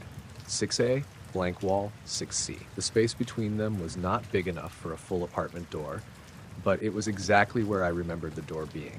There was just painted plaster, a baseboard heater, and one of those yellow wall sconces above it. I walked closer. The wall did not look new. It was the same old beige paint as the rest of the hall, with scuff marks near the floor and a hairline crack running diagonally under the light. There were no hinges, no outline, no patch where a door had been removed. I stood there holding Clea's pizza and felt stupidly embarrassed, like the hallway had caught me lying. I checked the app. Apartment 6C. I checked my delivery history from the week before. It only showed the restaurant name and customer name, not the apartment number. Some apps do that after the order closes. The old order said Warren K., Marwick Apartments, completed. I knocked on 6C, placed the pizza down, took the photo, and started to leave. The door opened behind me. A woman in workout clothes leaned out. "Thanks." "No problem," I said. Then before I could stop myself, I added, "Hey, do you know if there's a 6B? She frowned. "A what?" "Apartment 6B. She glanced toward the blank wall. "There's 6A and mine. Was there ever one between you?" She gave me that careful look people give strangers in hallways. "Not since I've lived here." "How long is that?" 4 years. I nodded like that answered something. "Sorry. Wrong building, maybe." She said, "Happens," but her face said it didn't. On the elevator ride down, I kept looking at the buttons like one of them might say something different if I stared hard enough. The 4th floor button was lit even though I had pressed lobby. The elevator stopped there again. The doors opened. This time, a man was standing right outside. He was wearing a long tan coat and holding a black umbrella even though he was inside. He looked at me, then at the pizza bag, then past me into the elevator. "Going down?" I asked. He didn't answer. He stepped back from the doors instead of getting in. The hallway light behind him flickered, and for maybe half a second, the 4th floor looked wrong. Not darker, longer. Like the hallway stretched way farther than the building should have allowed. I could see doors all the way down, too many doors, like red door after red door fading into yellow light. Then the elevator doors closed. I told myself I was overtired. I had worked 8 hours at the dealership, then driven 4 more. Hallways blur when you're tired. Buildings repeat.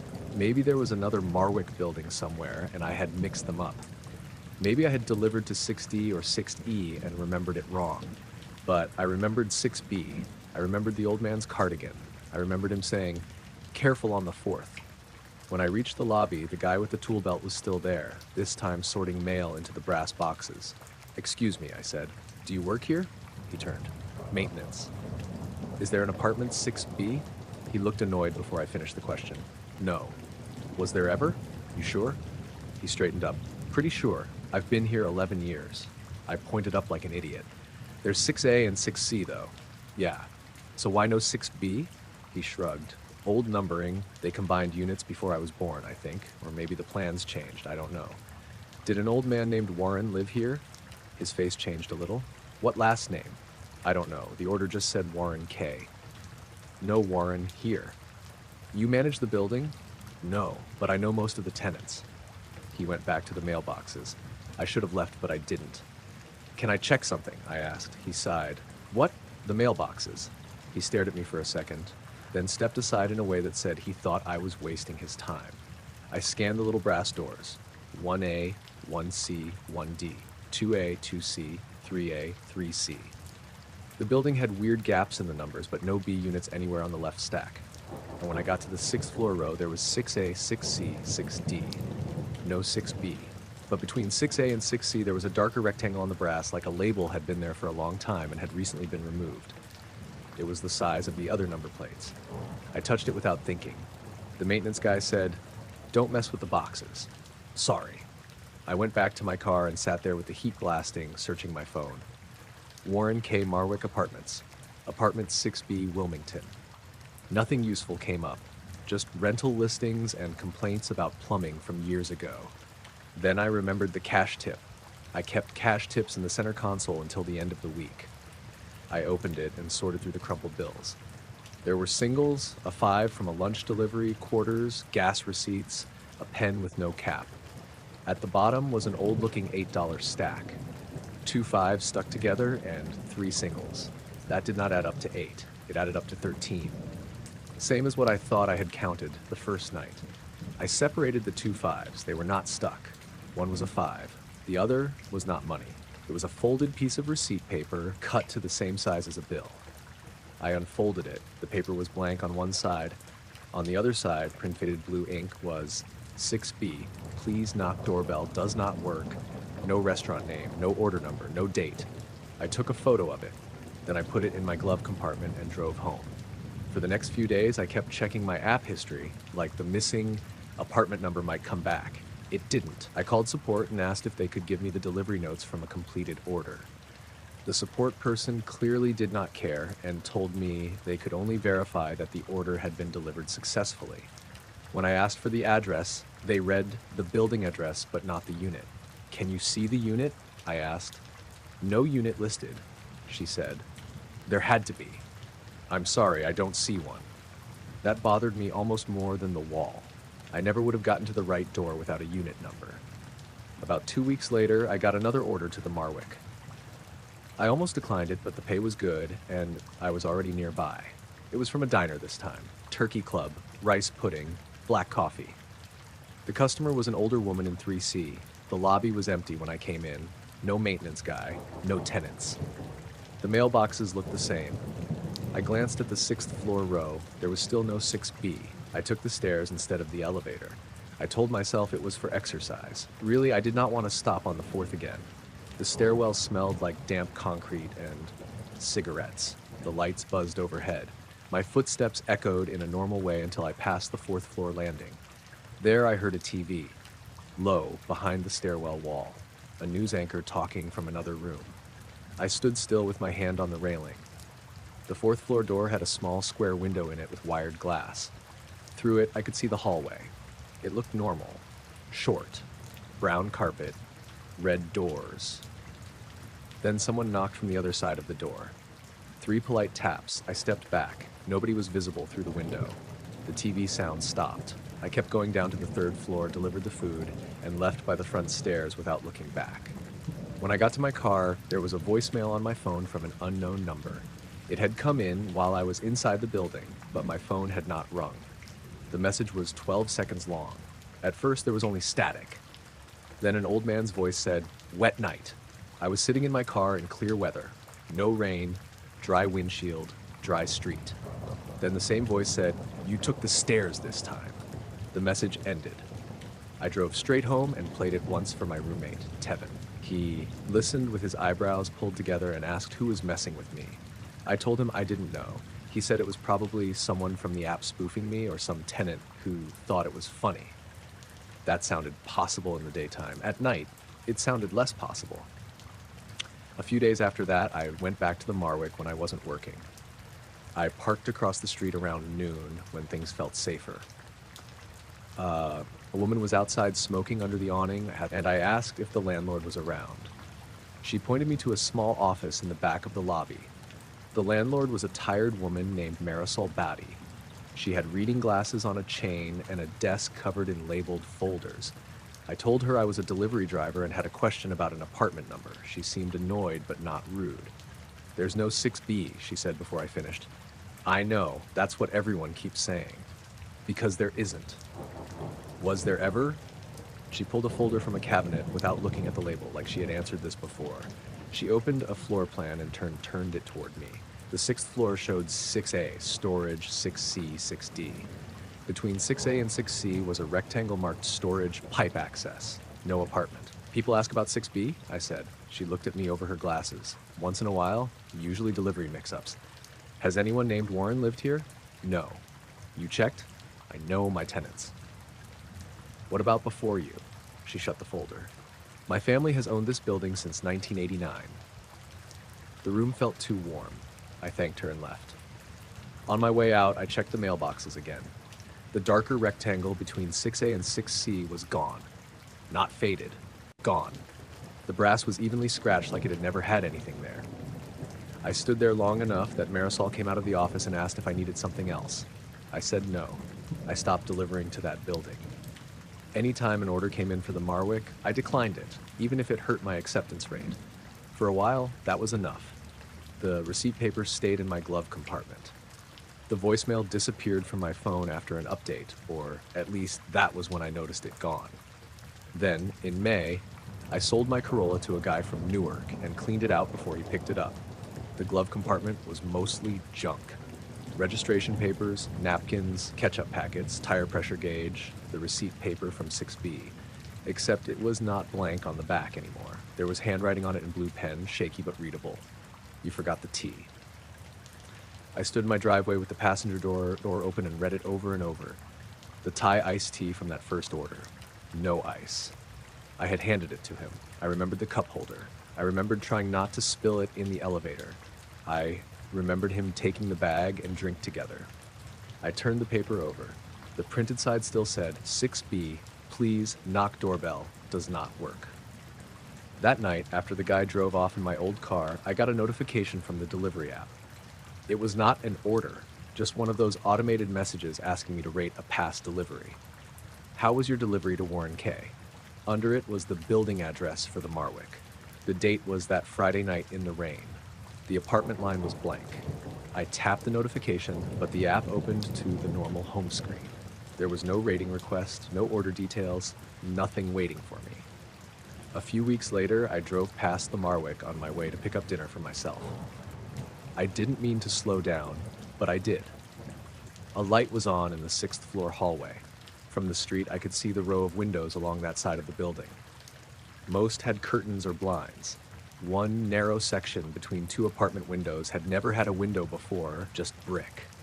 That night, there was a window there, warm yellow light behind it. An old man stood at the glass in a blue cardigan, looking down at the street. I kept driving. I was brushing my teeth when my reflection stopped before I did. It was a little after midnight on a Wednesday in late April, and rain had been tapping against the bathroom window for hours. I lived alone in a second-floor apartment above a closed framing shop in Olympia, Washington, on a block with a coffee place, a vape shop, and a bus shelter that always had wet leaves stuck around the curb. My apartment was narrow and old, with slanted floors and windows that rattled whenever buses went by.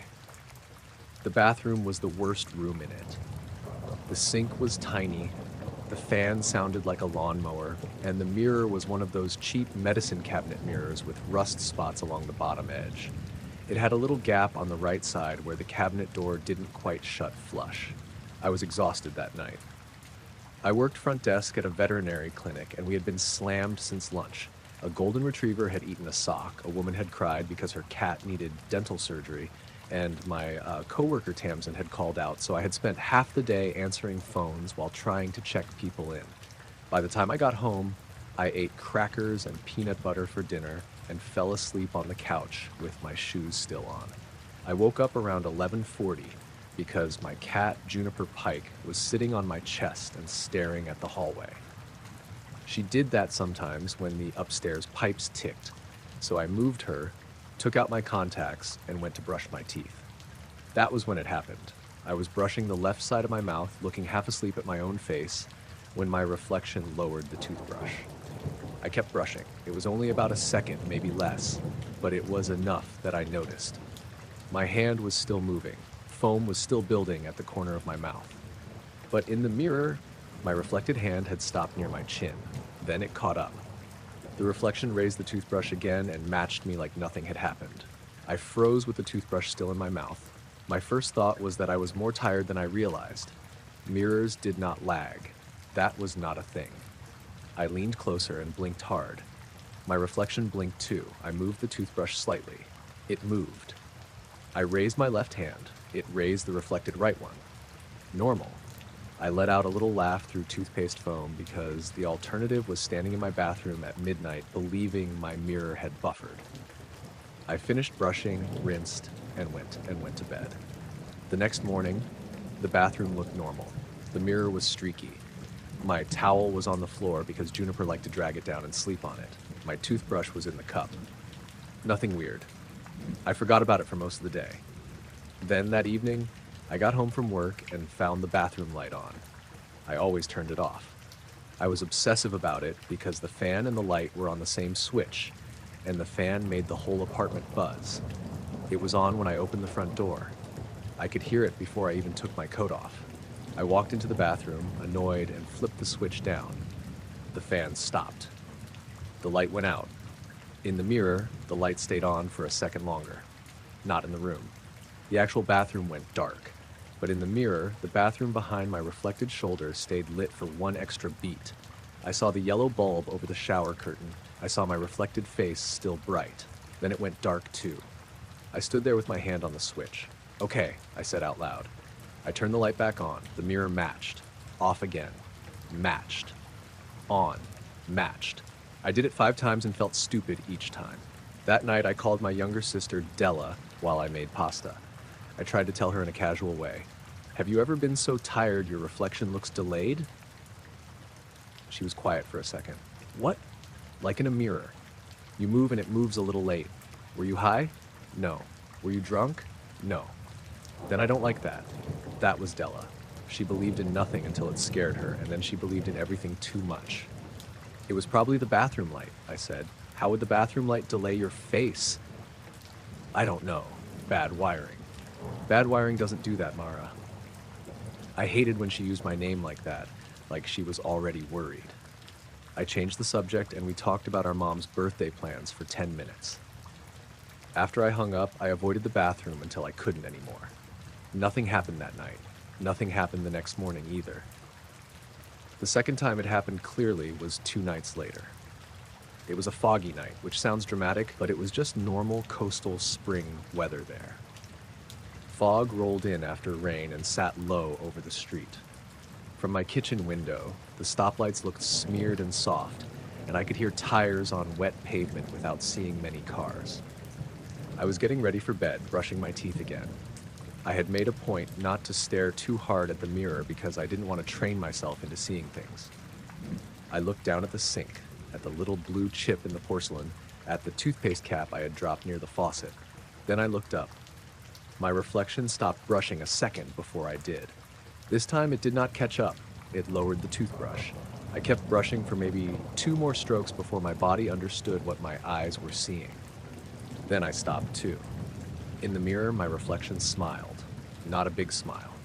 Just the corners of my mouth pulling up with toothpaste on my chin.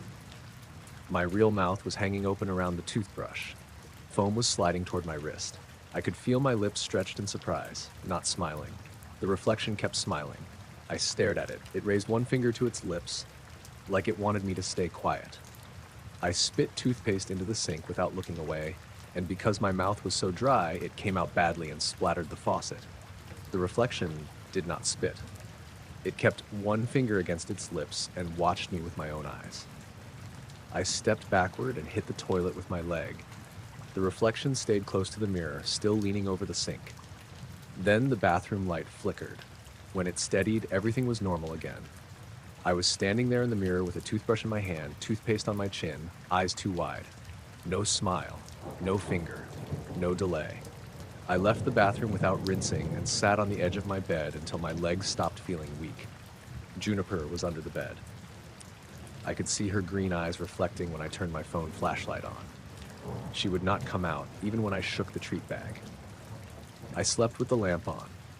The next morning, I checked the mirror like that would prove anything. I opened the medicine cabinet.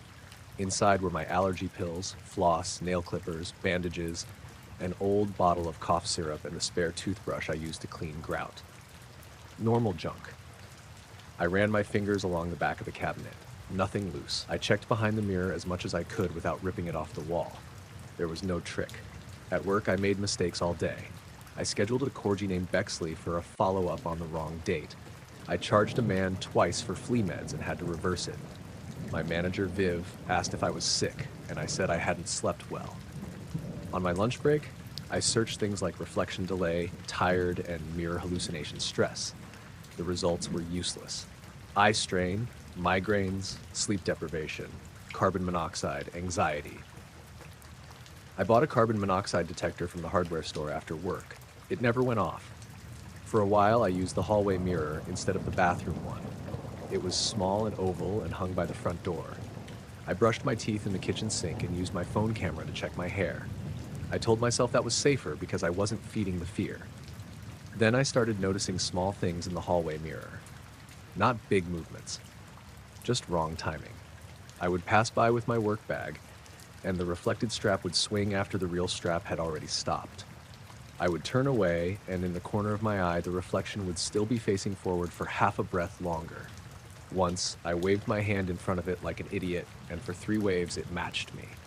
On the 4th, it raised the wrong hand. I took the mirror down and put it in the closet. That made me feel better for about an hour. That night, I brushed my teeth in the kitchen, facing the wall. The window over the sink was dark because it was after midnight again. I could see a weak reflection in it anyway, layered over the parking lot lights outside. Me in my oversized clinic sweatshirt, the cabinets behind me, the little hanging plant Della had given me that I kept forgetting to water. I looked down and brushed fast. In the window, my reflection stood still. I could see it even while looking down, just above the sink line. It was not brushing. Its arms were at its sides. I dropped the toothbrush. It hit the sink with a hard plastic clack. The reflection in the window raised one finger to its lips. I turned the kitchen light off so fast I knocked over the dish soap. The window went black. I stood in the dark kitchen, breathing through my nose because my mouth was full of mint foam and panic. Juniper meowed once from the living room, a low, confused sound. I did not sleep in the apartment that night. I drove to Della's place in Tacoma at 1:15 in the morning and told her I had a water leak because I could not make myself say the mirror thing out loud again. She let me sleep on her couch and complained about it the next morning, but softly. I stayed there 2 nights.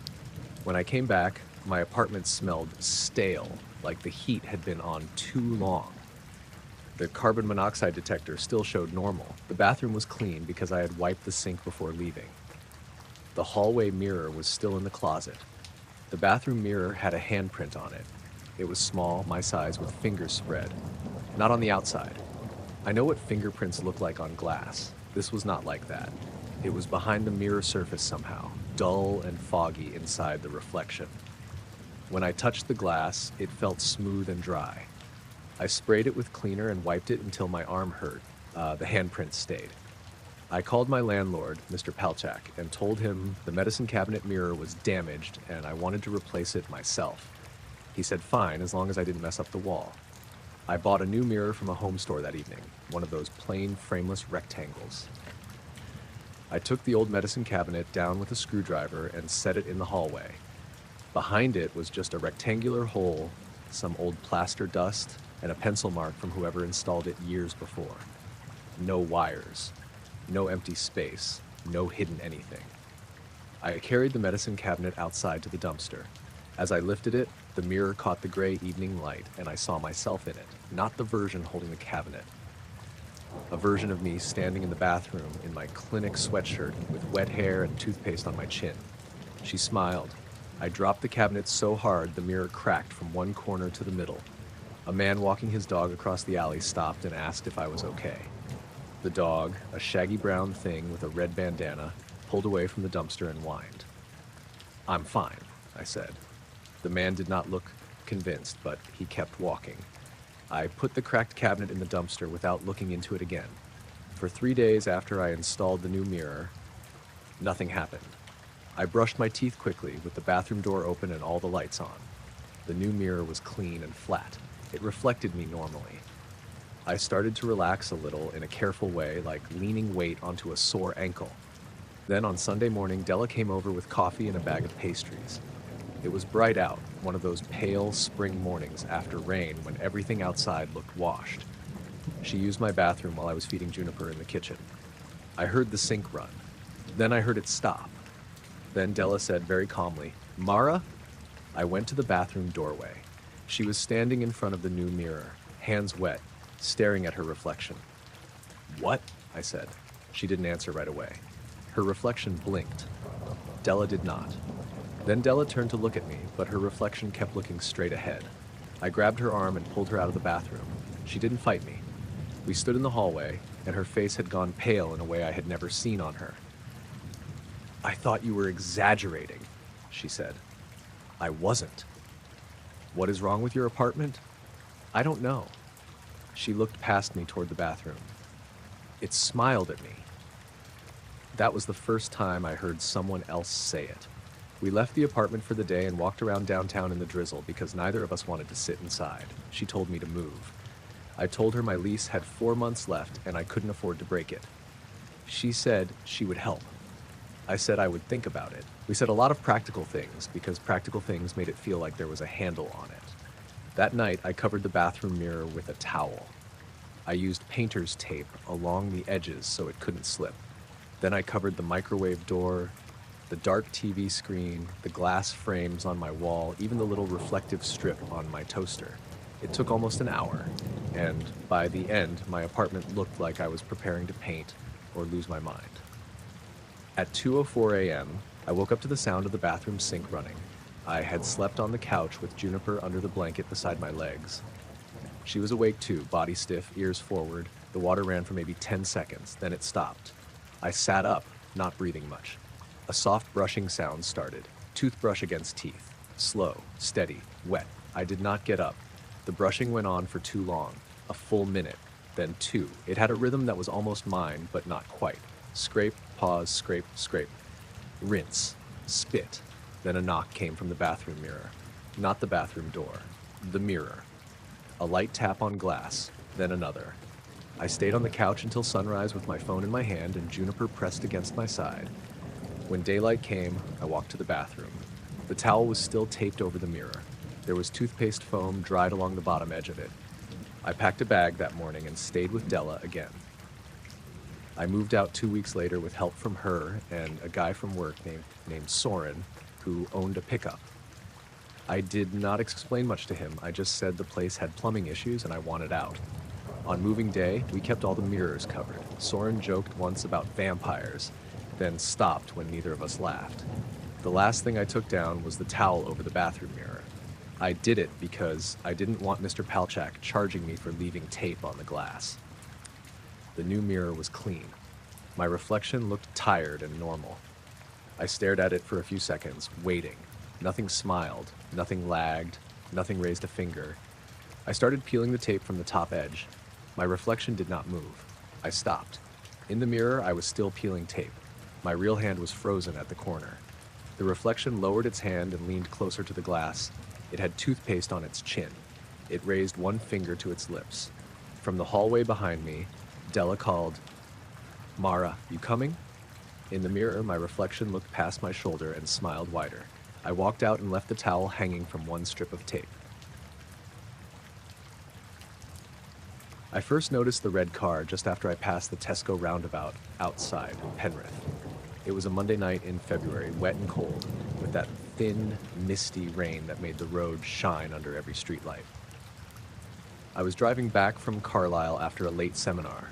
I was in my second year at uni doing environmental science, and I had stayed behind to finish a group presentation because one of the lads in my group, Reese Tovey, had somehow deleted half our slides and then gone quiet in the chat. By the time I left campus, it was almost 10:30. I still had an hour and a bit to get back to my mom's place near Kendall, where I was staying that week because the heating in my flat had packed in. My car was a silver 2009 Ford Fiesta with one working speaker and a heater that only blew properly if I hit the dashboard above the glove box. I had a half-empty bottle of Lucozade in the cup holder and a packet of salt and vinegar crisps on the passenger seat. Nothing about the night felt strange at first. It was just one of those boring drives where you're tired but not tired enough to pull over. I had the radio low, some phone-in show where people were arguing about potholes. The motorway was quiet, and by the time I came off near Penrith, there were only a few lorries and the odd car going the other way. The red car was behind me when I left the roundabout. It was maybe 5 or 6 car lengths back. Small hatchback, bright red, headlights a bit too white.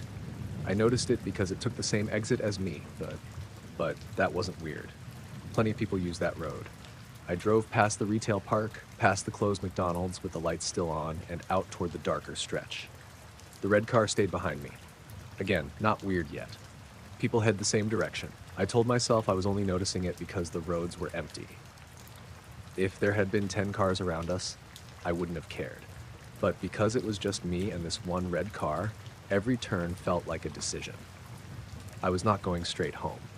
My usual route would have taken me through Shap and then down toward Kendall, but there had been a diversion earlier that week because of roadworks, so my sat-nav was taking me through smaller roads. I knew the area well enough, but not every lane, the kind of roads where hedges came right up to the edge, and every bend looked like the last one. The red car followed me through the first village. I slowed to 30. It slowed to 30. I sped up when the national speed limit sign came. It kept the same distance. I told myself to stop being dramatic. I even said it out loud. It's just someone driving home. Then I turned left, where the sat-nav told me to. The red car turned left too. That was the first time I felt something tighten in my chest. The road narrowed almost immediately. There were no houses, just stone walls, dark fields, and patches of fog sitting low in the dips. My headlights lit up wet tarmac and bare branches. The red car's headlights stayed in my rearview mirror, steady and bright. I turned the radio off. The quiet made the car feel smaller. I checked my mirrors every few seconds. The red car never got closer, but it never fell back either. It held the exact same distance in a way that started to feel deliberate. Not like a normal driver adjusting speed, more like it was tied to me. I called my friend Millie because she was usually awake late. She answered with, "You better not be asking about the presentation." "I think someone's following me," I said. That made her stop laughing at whatever she had been watching. "What do you mean?" "A red car. Been behind me since Penrith." "Are you sure it's the same car?" "Pretty sure." "What road are you on?" "I don't know. Somewhere near Shap, I think." "Very helpful, Kieran." I glanced at the sat-nav. "It says Bampton Road in like 2 miles. "Don't go home," she said. "Go somewhere lit." "I know." "Can you see the driver?" "No, headlights are too bright." "Turn randomly. See if they follow." I had already been thinking that. The next junction came up on the right, a narrow lane with no sign except one of those white arrows pointing to a farm. I indicated late and turned. The red car turned right behind me. Millie heard me swear. "Still there?" she asked. "Yeah." "Call the police." "Not yet, Kieran. I don't even know where I am." "Share your location with me." I did, or tried to. The signal kept dropping between 1 bar and nothing. The location circle on the map jumped around like it couldn't decide which road I was on. For a few seconds, it showed me driving through a field. The lane twisted downhill, water ran along the edges, and my tires hissed through shallow puddles. I passed a dark farmhouse with one upstairs window lit, then a row of wheelie bins, then nothing again. The red car stayed with me. I took another left, then a right. Then I ignored the sat-nav when it told me to turn around and went straight down a road marked unsuitable for heavy goods. The red car followed every turn. It never hesitated. That was the part that bothered me most. It did not brake hard or drift wide like someone surprised by a sudden turn. It just followed, smooth and calm, always 5 or 6 lengths back. Millie was still on the phone, quiet now. "What are they doing?" she asked. "Nothing, just following." "Can you pull over and let them pass?" "I don't want to." "What if they're just annoyed?" "Then they can be annoyed behind me." I tried to laugh, but it came out wrong. A few minutes later, I passed a little sign for a village I didn't recognize. The road opened slightly, and there were houses on one side, all dark except for porch lights. I saw a bus stop, a notice board, and a small church with a yellow lamp over the door. I slowed to 20 and pulled over beside the church gate, leaving plenty of room for the red car to go around. It did not go around. It stopped behind me. Not right behind, not close enough to be aggressive. Same distance as before. Its headlights filled my mirrors. I could not see the driver at all, only white glare on the wet rear window. Millie whispered, "Are they stopping?" "Yeah. Drive." I did. I pulled away too fast, and my tires slipped for half a second on the wet road. The red car pulled away after me. My hands were sweating on the wheel. I decided I needed a petrol station, somewhere with cameras and people. I saw one on the sat-nav about 12 minutes away, a 24-hour place near the A6. I set it as the destination and followed the blue line, even though the sat-nav kept lagging and correcting itself. The red car followed. That stretch felt longer than 12 minutes. The road went through open fields, then trees, then another little village where every window was black. At one point, I passed a speed camera sign, and the sat-nav made the same warning sound 3 times in a row. Ding, ding, ding. Same exact tone, spaced perfectly, even though there was only one camera sign. My dashboard clock said 11:18. A minute later, it said 11:18 again. I tapped it with my finger like that would help. It changed to 11:19. Millie said, "What was that?" "What? You went quiet." "I'm fine." "You don't sound fine." The red car's headlights dipped behind me as we went down a hill. For a second, I thought it had fallen back.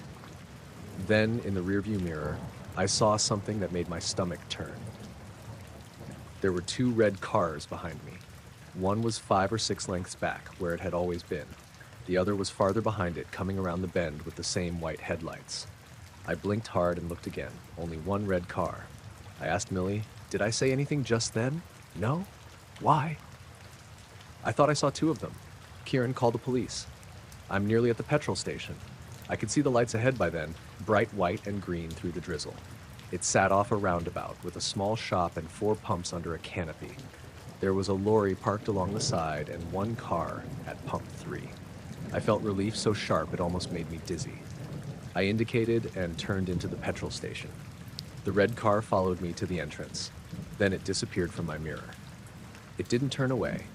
It didn't pass. 1 second the headlights were there at the edge of the road, lining up behind me. Then I drove under the canopy lights and checked the mirror again, and the road behind me was empty. I pulled into a space by the shop instead of a pump and sat there with the engine running. Millie said, "Are you there?" "Yeah." "Where's the car?" "I don't know." "Go inside." I unbuckled, grabbed my phone, and looked across the forecourt. That was when I saw it. A red hatchback was parked beside the air machine near the edge of the station. Same bright red, same shape. Headlights on, shining at the wall beside the bins. It was already there, not pulling in, not moving. Parked. I sat there staring at it while my brain tried to make it into a different car. There had to be loads of red hatchbacks. It was dark. I had been scared. Headlights all looked similar, but this one had the same dented front number plate. I had noticed it in my mirror when it stopped behind me by the church, a little bent on the left side. Same black trim around the windows, same white headlights. Its engine was not running. I could tell because there was no exhaust steam in the cold air. My Fiesta had a cloud coming out behind it. The lorry had a cloud. The red car had nothing. Just headlights on, engine cold, sitting there like it had been parked for hours. I got out slowly. The cold hit me hard after the heater. Rain speckled my face. The forecourt smelled like diesel and wet concrete. "Don't go near it," Millie said through the phone. "I'm not." I went into the shop. The cashier was a man in his 50s with a gray beard and a name badge that said Naveed. He was restocking chewing gum behind the counter. You all right? He asked, probably because I looked like I had run there. There's a red car outside, I said. He glanced toward the window. Okay. Did you see when it pulled in? He leaned a little to look past me.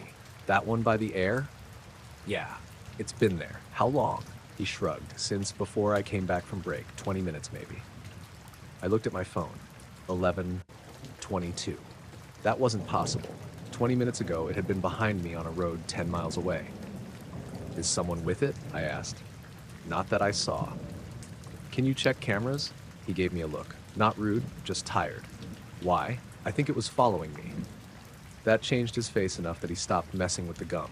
He came around the counter and walked to the window with me. Wait, we both looked at the red car. Headlights on, empty seats, no movement. Naveed said, "Wait here." He went into the back room. Through the open door, I could see a small monitor with camera feeds, but not clearly. He was back there maybe 30 seconds.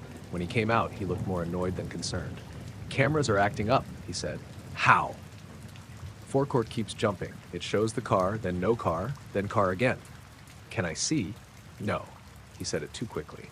Millie was quiet on the phone. I had forgotten she was still there until she said, "Ask him to call someone." Before I could, the red car's headlights went off. The station seemed darker instantly, even under the canopy lights. Naveed and I both stared. Then the headlights came back on. For 1 second, there was someone sitting in the driver's seat.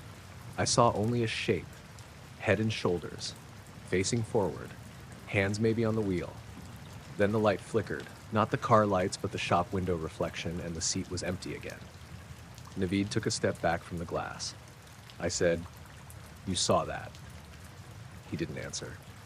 A woman came out of the toilets at the side of the shop and walked past us carrying a packet of biscuits. She looked from me to Naveed and said, "Everything all right?" Naveed said, "Fine." But he locked the automatic door after she left. I stayed in the shop for almost 40 minutes. I called my mom and told her I was tired and had pulled over, which was true, but not the whole truth. She wanted to come get me.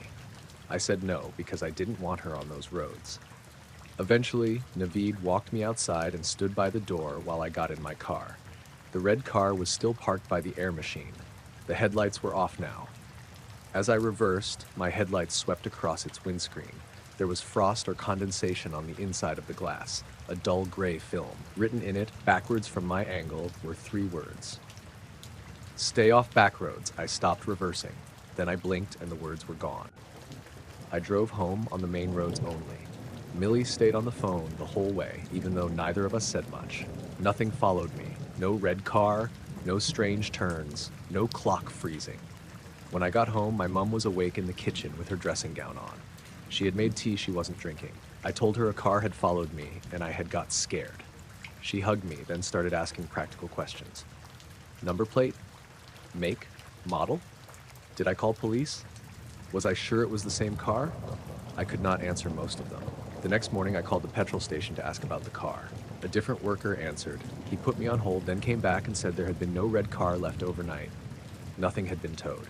No incident in the log. When I asked for Naveed, he said there was no Naveed working there. I thought I had misheard the name. Maybe the badge said Naveed or Neem. I described him. The worker said, "We don't have anyone like that." I drove back in daylight 2 days later because I needed to know. The station looked normal. Same pumps, same little shop, same air machine by the bins. Inside, the counter was in the same place, but behind it there was no doorway to a back room where the camera monitor had been. Just a wall of cigarettes and lottery tickets. I bought a bottle of water so I didn't look like I was just wandering around, then asked the woman at the till if the cameras had been down Monday night. She said she didn't know. She had only been there since Wednesday. "Does a guy named Naveed work here?" She shook her head. "Not here." I nodded and left.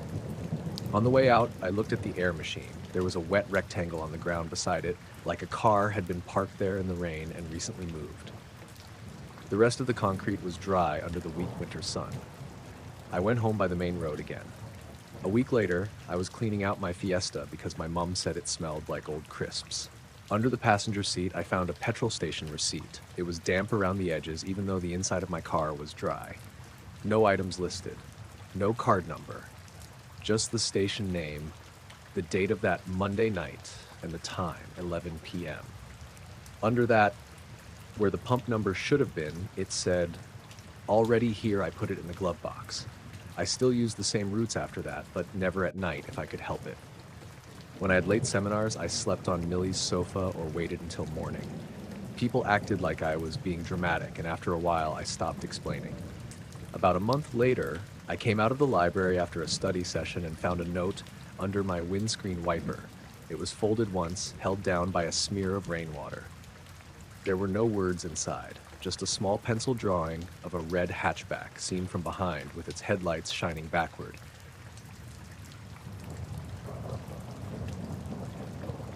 I stayed late that Thursday because my Year 6 class had turned in their practice essays, and I had promised myself I would not drag them home again. The school was quiet by then, in the heavy way schools get after everyone leaves. During the day, St. Bridget's Primary in Chatham sounded like chairs scraping, trainers squeaking, children shouting through the corridors, and someone always coughing. After 5, it became a different building. The radiators clicked. The pipes knocked behind the walls. The automatic hand dryers in the toilets sometimes went off for no reason, and then stopped like they had remembered nobody was there. It was raining outside, a steady gray November rain that made the playground shine under the security lights. My classroom was on the second floor at the end of the east corridor, next to the art room and across from the small intervention room we called the Nest, because someone had painted birds on the door years ago. The corridor lights were motion activated and usually annoying. They snapped on too bright when you passed under them and went off if you sat still too long. I was at my desk with a stack of papers, a red pen, and a cup of tea that had gone cold. My name was Miss Vale to the children, but my actual name was Elodie Val. I was 32, tired most of the time, and halfway through a packet of ginger biscuits I had stolen from the staff room cupboard. My classroom smelled like dry erase markers and wet coats, even though the coats had all gone home hours earlier. At 5:43, I heard the cleaners downstairs. One of them was humming, and there was the dull, rolling sound of a bin being dragged over the tiles. That made me feel less alone, so I kept working. I marked a paragraph about deforestation, wrote "good point," explained further for the 100th time, and tried not to look at the clock. At 5:58, the cleaning sounds stopped. I noticed because the silence that followed was too complete. No bin, no humming, no voices on the radios they usually clip to their belts, just the rain against the windows and the hum of the projector I had forgotten to switch off. I leaned back and listened. Nothing. Then the hallway light outside my door clicked off. It was not supposed to do that if someone was nearby. The motion sensor was directly above my classroom door. If I shifted in my chair too much, it usually turned the corridor light back on through the glass panel. I looked up from the essays and saw the strip of corridor outside go dim. Then the next light clicked off. It was farther down the hall toward the stairs. Then the next. Click, click, click. I sat still with my red pen in my hand, watching the darkness move away from my room, one section at a time. It was like someone was walking down the corridor, turning off switches, except there were no switches. They were sensor lights. They turned off after no movement, all at once usually, not one by one in a line. The last light at the far end clicked off and the corridor went dark except for the green glow of the fire exit sign. I checked the clock on my laptop, 6 p.m. exactly. For some reason that bothered me more than the lights. Not 5:59, not 6:01. 6 on the dot. I told myself it was the system. Old building, bad sensors, timer setting, something like that. We had problems with the heating, the Wi-Fi, the back gate, the photocopier, the toilets in the Year 3 corridor. A row of lights acting up should not have felt personal. I pushed my chair back and stood up. The classroom light stayed on. The projector fan hummed. The rain kept tapping the windows. Everything in the room looked normal. But I felt suddenly aware of all the small things children had left behind. A purple hair clip under table 4, a jumper on the reading chair, a half-finished drawing of a dragon stuck to the whiteboard with a magnet. I walked to the door and opened it. The corridor light above me snapped on. Then the next one down flickered on. Then the next. For half a second I relaxed, because that was what they were meant to do. Then, at the far end of the corridor, I saw a child walking away from me. She was small, maybe 9 or 10, with a navy school cardigan and gray skirt. Her hair was brown and tied back in 2 low plaits. She had one hand trailing along the wall as she walked, like children do when they are bored. Her shoes made soft taps on the floor. "Hello?" I called. She did not stop. My first thought was that one of the after-school club children had been left behind. That happens sometimes, although not on the second floor. My second thought was that it was one of the staff members' children. My third thought was that I was going to have to phone someone, and it would become a safeguarding issue, and I was too tired for paperwork. "Excuse me," I said louder. "You shouldn't be up here." The child stopped near the fire doors. The light above her flickered, then she turned around. It was me, not adult me. Me at about 10 years old. I knew it before I could make sense of it. Same narrow face, same straight brown hair, same stubborn fringe I had cut myself the summer before year 5, same small dark mole under the left eye. She wore the old St. Bridget's uniform too, the one from before they changed the badge. Navy cardigan, white polo, gray skirt. I had gone to this school. I had walked that corridor as a child. I had not worn that uniform in more than 20 years. She stood there under the flickering light and looked straight at me. I did not scream. I did not run. I just stood in my classroom doorway with my mouth partly open and my hands still on the handle, because my brain could not decide what to do with what I was seeing. The child raised one hand, not a wave, more like she was showing me something. There was red pen on her fingers. I looked down at my own hand. My red pen was uncapped. Ink had leaked onto the side of my index finger where I had been gripping it too hard. When I looked up again, she was walking away. "Wait," I said. She pushed through the fire doors at the end of the corridor. The doors did not make a sound. That was wrong. Those doors were heavy and complained every time anyone used them. They made a rubbery groan and then banged if you didn't hold them. She passed through like they weighed nothing. I stepped into the hall. The light above me clicked off. Then the next one. The darkness started moving toward me this time. Click, click, click. I backed into my classroom and shut the door. For a few seconds, I just listened. My own breathing sounded too loud. The projector hummed behind me. The lights outside the classroom door were dark again. I grabbed my phone from the desk and called the school office, even though I knew nobody would answer after hours. It rang and rang. Then the office voicemail picked up with Mrs. Allard's cheerful recorded voice saying the school was closed and to ring back during office hours. I called the site manager, Mr. Priest. No answer. I called my friend Hannah, who taught year 2 and lived 10 minutes away. She answered with, "Please tell me you're not still marking." "There's a child in the building," I said. "What?" "I saw a child upstairs." "Call reception." "Nobody's there." "Is it after school club?" "They left ages ago." "Do you know who it is?" I looked at the classroom door and did not answer. "Elodie? I thought I recognized her." "Okay, go downstairs. Don't wander around alone." That was sensible.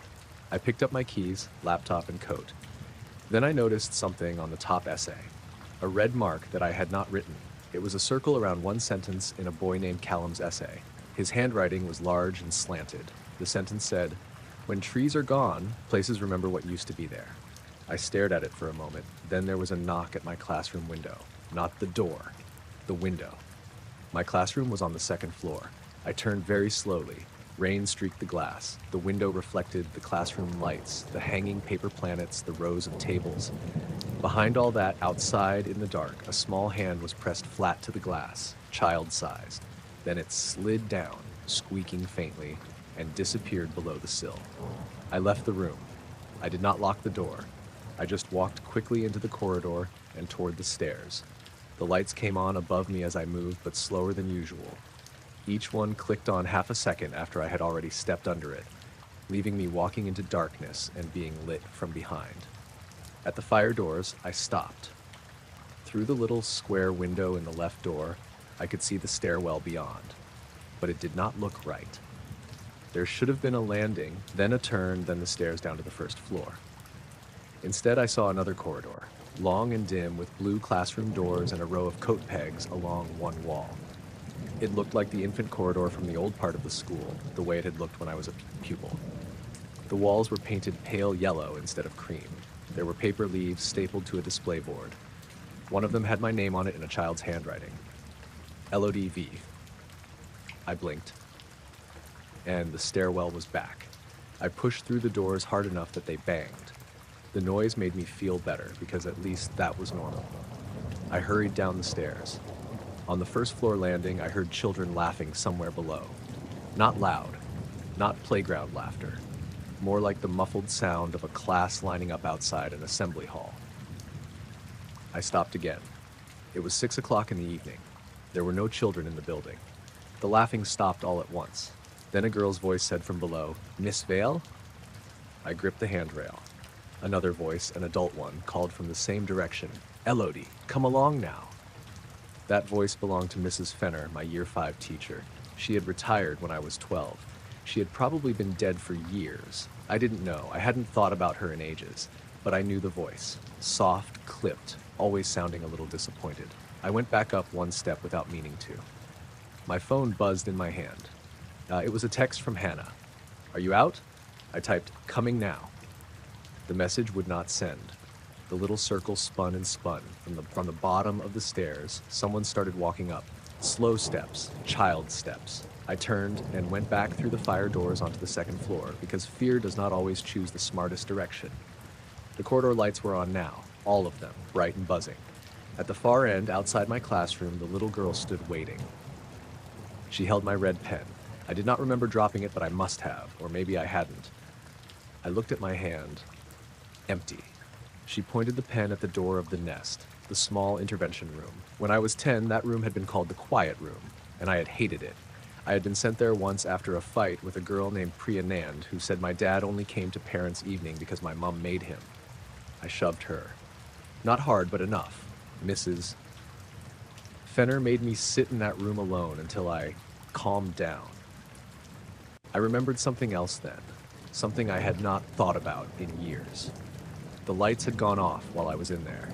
I had sat alone in the dark for maybe 3 minutes, maybe 10, too embarrassed to cry loudly because I thought everyone in the corridor would hear me. There had been a mirror on the wall then, one of those safety mirrors so staff could see the blind corner. In the dim light, I thought I saw myself standing by the door even though I was sitting at the table. I had told myself it was nothing.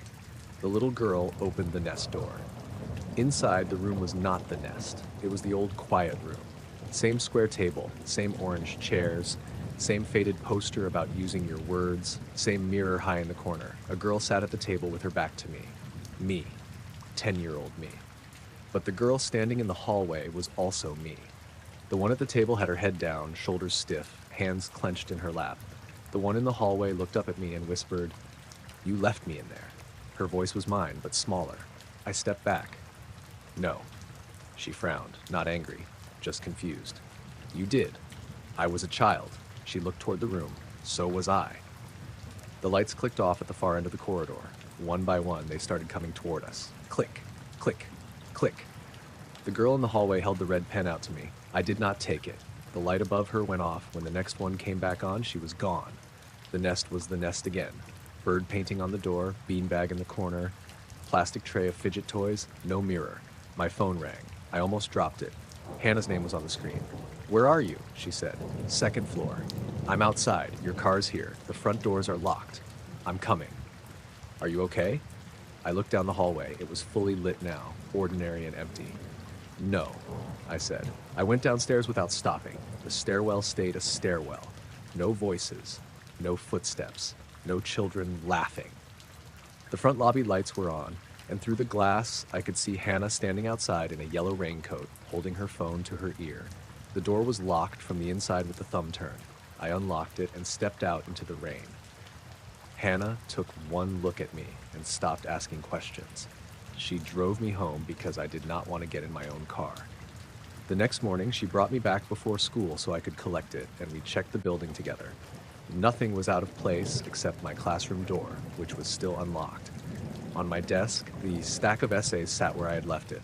The top paper had one red mark on it, a circle around Callum's sentence. My red pen was beside it, capped neatly.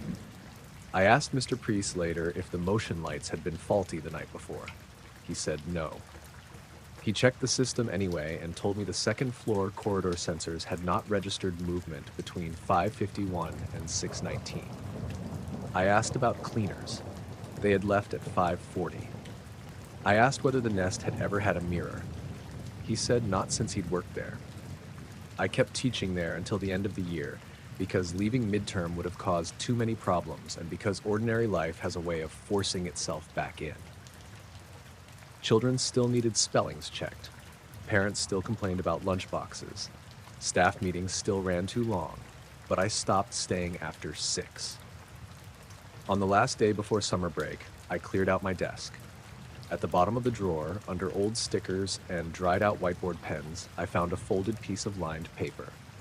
It was the kind we used when I was a pupil, with the school crest printed in blue at the top. In careful child handwriting, it said, "Miss Vale let me out." Underneath, in red pen, someone had written, "Not yet." We bought the picture frame because it was £3 and because Lenka said our flat still looked like we were waiting to move out. It was a Saturday afternoon in March, raining in that boring sideways way it does in Bristol, where everything feels damp even indoors. We had gone into a charity shop on Gloucester Road, mostly to get out of the weather. I wasn't looking for anything. Lenka always checked the books and kitchen stuff, and I usually stood near the DVDs pretending I might buy one, even though we didn't own a DVD player. The frame was in a plastic crate under a table with old lampshades and rolled-up posters. It was wooden, dark brown, about the size of a laptop screen, with a thick bevel and a few scratches on the corners. Nothing fancy, but solid. The kind of thing someone's grandparents would have had with a wedding photo in it. "There," Lenka said, holding it up.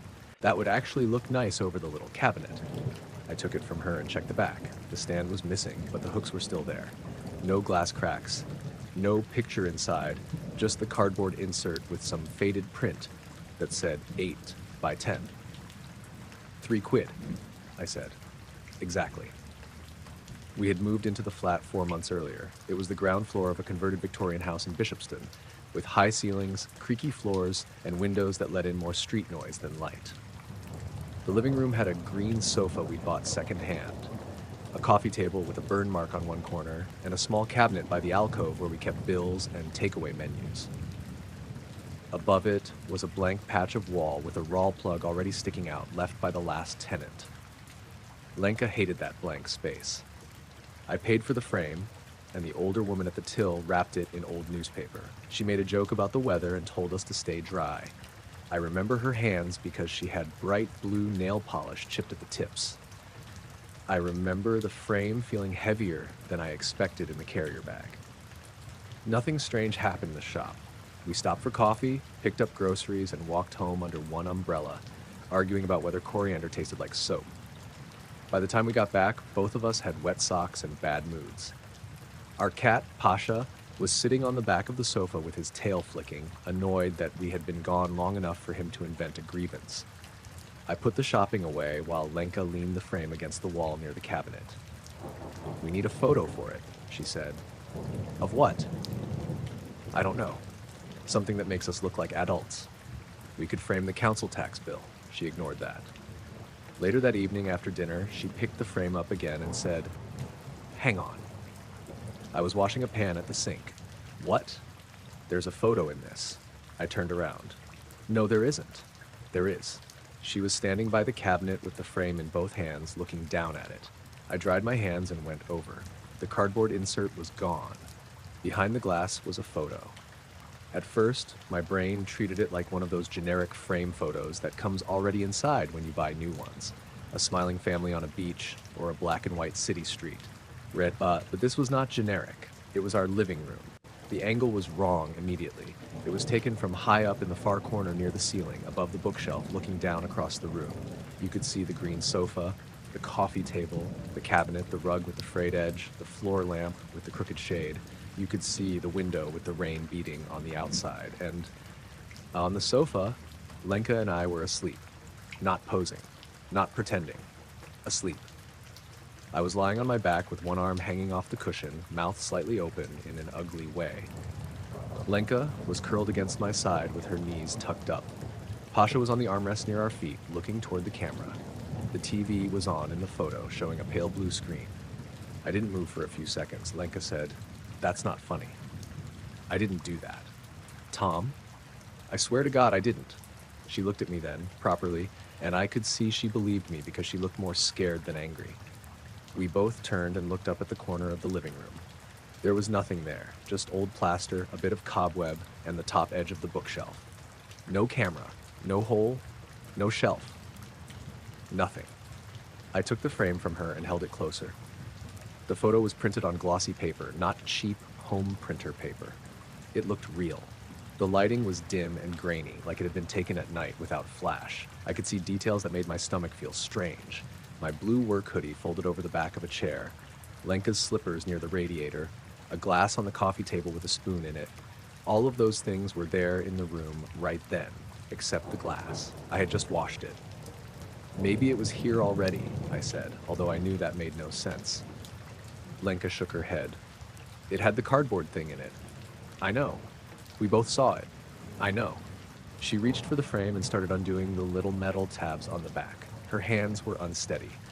When she removed the backing, the photo slid partly out. There was nothing written on the back. No date, no markings, no shop label. Just white paper. I looked inside the frame for anything else, like another picture hidden behind it, but there was only the backing board and a thin piece of cardboard. The faded cardboard insert was not there. We checked the floor, the bag, the newspaper wrapping, the bin. It was gone. Pasha jumped down from the sofa and left the room with his body low to the floor. That made it worse. Lenka wanted to throw the photo away immediately. I said we should keep it for a bit, which sounded sensible in my head, but stupid once I heard myself. I think I wanted proof. If we threw it out, then it would become something we could talk ourselves out of later. We put it in the kitchen drawer under the tea towels and left the frame empty on the table. That night, neither of us wanted to sleep on the sofa, obviously, but the bedroom didn't feel much better. We checked the flat like people in a bad film. Wardrobe, bathroom, under the bed, behind curtains. I stood on a chair and checked the living room corner with my phone torch. There was no camera. I barely slept. Around 3 a.m., I woke up because Lenka was sitting upright beside me. "What?" I whispered. "Listen." The flat was quiet, except for traffic outside and the fridge humming in the kitchen.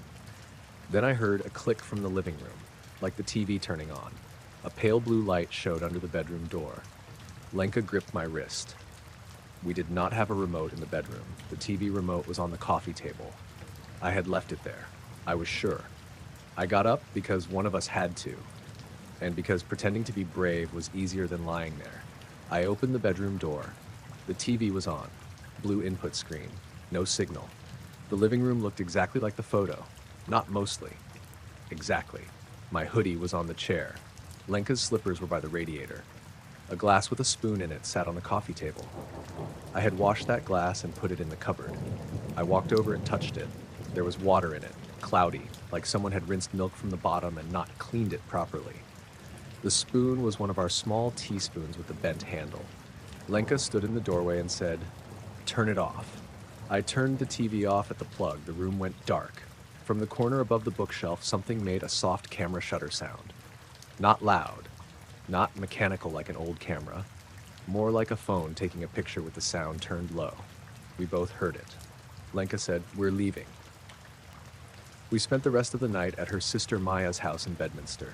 We told her our power was acting weird because it was the only thing either of us could say without sounding unwell. Pasha came with us in his carrier and made angry little noises the whole way. The next morning, in daylight, the flat felt almost normal. The TV was still unplugged. The glass was still on the coffee table. The photo was still in the kitchen drawer. I took pictures of the corner, the frame, the photo, everything. Then I called our landlord and asked if there had ever been security cameras in the flat. He said no, and sounded annoyed that I had called on a Sunday. Lenka checked online for the charity shop. It was closed Sundays. She wanted to go back Monday and ask where the frame had come from. Before that, we noticed the second photo. It was inside the frame. The frame had been empty on the table the night before. We had taken the first photo out and put it in the drawer. Now the frame had a new photo behind the glass, same angle from the ceiling corner. This one showed the living room empty in daylight, but in the photo, the frame was hanging on the wall above the cabinet. In our actual living room, the frame was on the table. Lenka said something in Polish under her breath. She only did that when she was very scared or very angry. We took the second photo out. On the back, again, nothing. The first photo was still in the kitchen drawer. We put them both in an envelope and taped the envelope shut. Then we left the frame outside by the bins. I know that sounds like the obvious thing we should have done first, but at that point I did not want it in the flat for one more minute. We didn't smash it. We didn't do anything dramatic. I just carried it out, leaned it against the brick wall beside the black bin, and came back inside. For the rest of the day, nothing happened. Monday after work, we went back to the charity shop. The older woman with the blue nail polish was there again, sorting donated clothes behind the counter. Lenka showed her a photo of the frame on her phone. "Do you remember us buying this Saturday?" she asked. The woman looked at the picture. "No, love. I wasn't in Saturday. You served us." She shook her head. "I don't work Saturdays." That was awkward enough that I stepped in. "Do you know where it came from?" She looked again. "We get all sorts." "It had a photo in it," Lenka said. The woman smiled politely. "They often do." "Not like this." I could tell Lenka wanted to say more, but the woman was already looking past us at another customer. On the way out, I checked the little receipt in my wallet. I had kept it because I'm weird about receipts. It said £3, homeware, Saturday's date. The shop name was right. The time was 14:18. But the address printed at the bottom was not the charity shop's address. It was ours, our flat number, our street, our postcode. I folded it back up and didn't show Lenka until we were outside. She read it twice, then handed it back like it was dirty. That night, the frame was back in the living room. Not on the table, hanging above the cabinet, exactly like the second photo. Neither of us said anything for a minute. We just stood in the doorway with our coats still on, looking at it. The rawl plug that had been in the wall now had a nail in it. The frame hung straight. Inside it was a third photo. The same living room, same high corner angle. This time, Lenka and I were standing in the doorway looking at the frame. From behind us, it had been taken at that exact moment. In the photo, my hand was still holding my keys. Lenka's scarf was half unwound. Pasha's carrier sat by the door because we had brought him back from Maya's. Everything matched. Except in the photo, there was someone sitting on the sofa. Only the back of their head showed. Dark hair, shoulders hunched, wearing my blue work hoodie. The real sofa was empty. I walked over fast and ripped the frame off the wall. The nail came out with it and left a little chunk of plaster. I turned around expecting something on the sofa, though I don't know what. Empty. Lenka started crying then, quietly, with one hand over her mouth. We left again. This time we took the photos, the receipt, the frame, and Pasha. I put the frame in the boot of my car and drove to a recycling center on the edge of town. It was closed, so I left it in the skip outside the gate.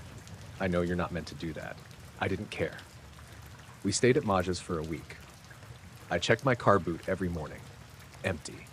I checked our flat through the window one afternoon while Lenka waited on the pavement. The living room looked normal. No frame on the wall. No one on the sofa. Eventually we went back because we had jobs and rent and a cat, and because fear becomes exhausting when nothing is happening right in front of you. For almost a month, it was quiet. We patched the hole above the cabinet and put up a small print from IKEA instead. Pasha went back to sleeping on the sofa. Lenka stopped talking about moving every day and only mentioned it once or twice a week. Then one evening in April, I came home early from work and found Lenka asleep on the sofa. The TV was on, blue input screen, no signal. That alone made me stop. She was curled on her side, still in her work clothes, one arm tucked under her head. Pasha was on the armrest near her feet, staring at the corner above the bookshelf. I looked up. There was nothing there. Then I noticed the coffee table. A glossy photo lay in the middle of it. I picked it up. It showed our living room from the ceiling corner. Lenka asleep on the sofa, Pasha on the armrest, me standing in the doorway holding the photo. In the photo, above the cabinet, the old frame was hanging on the wall again. I slowly lowered the photo and looked at the real wall. The IKEA print was gone. The old brown frame was there instead. Inside, it was not a photo. It was the faded cardboard insert that had been in it when we bought it, the one that had disappeared. It said 8 by 10 in pale gray print. Lenka woke up while I was still standing there. She looked at me, then at the wall, then at the photo in my hand. Neither of us spoke. From the corner near the ceiling, there was a soft click.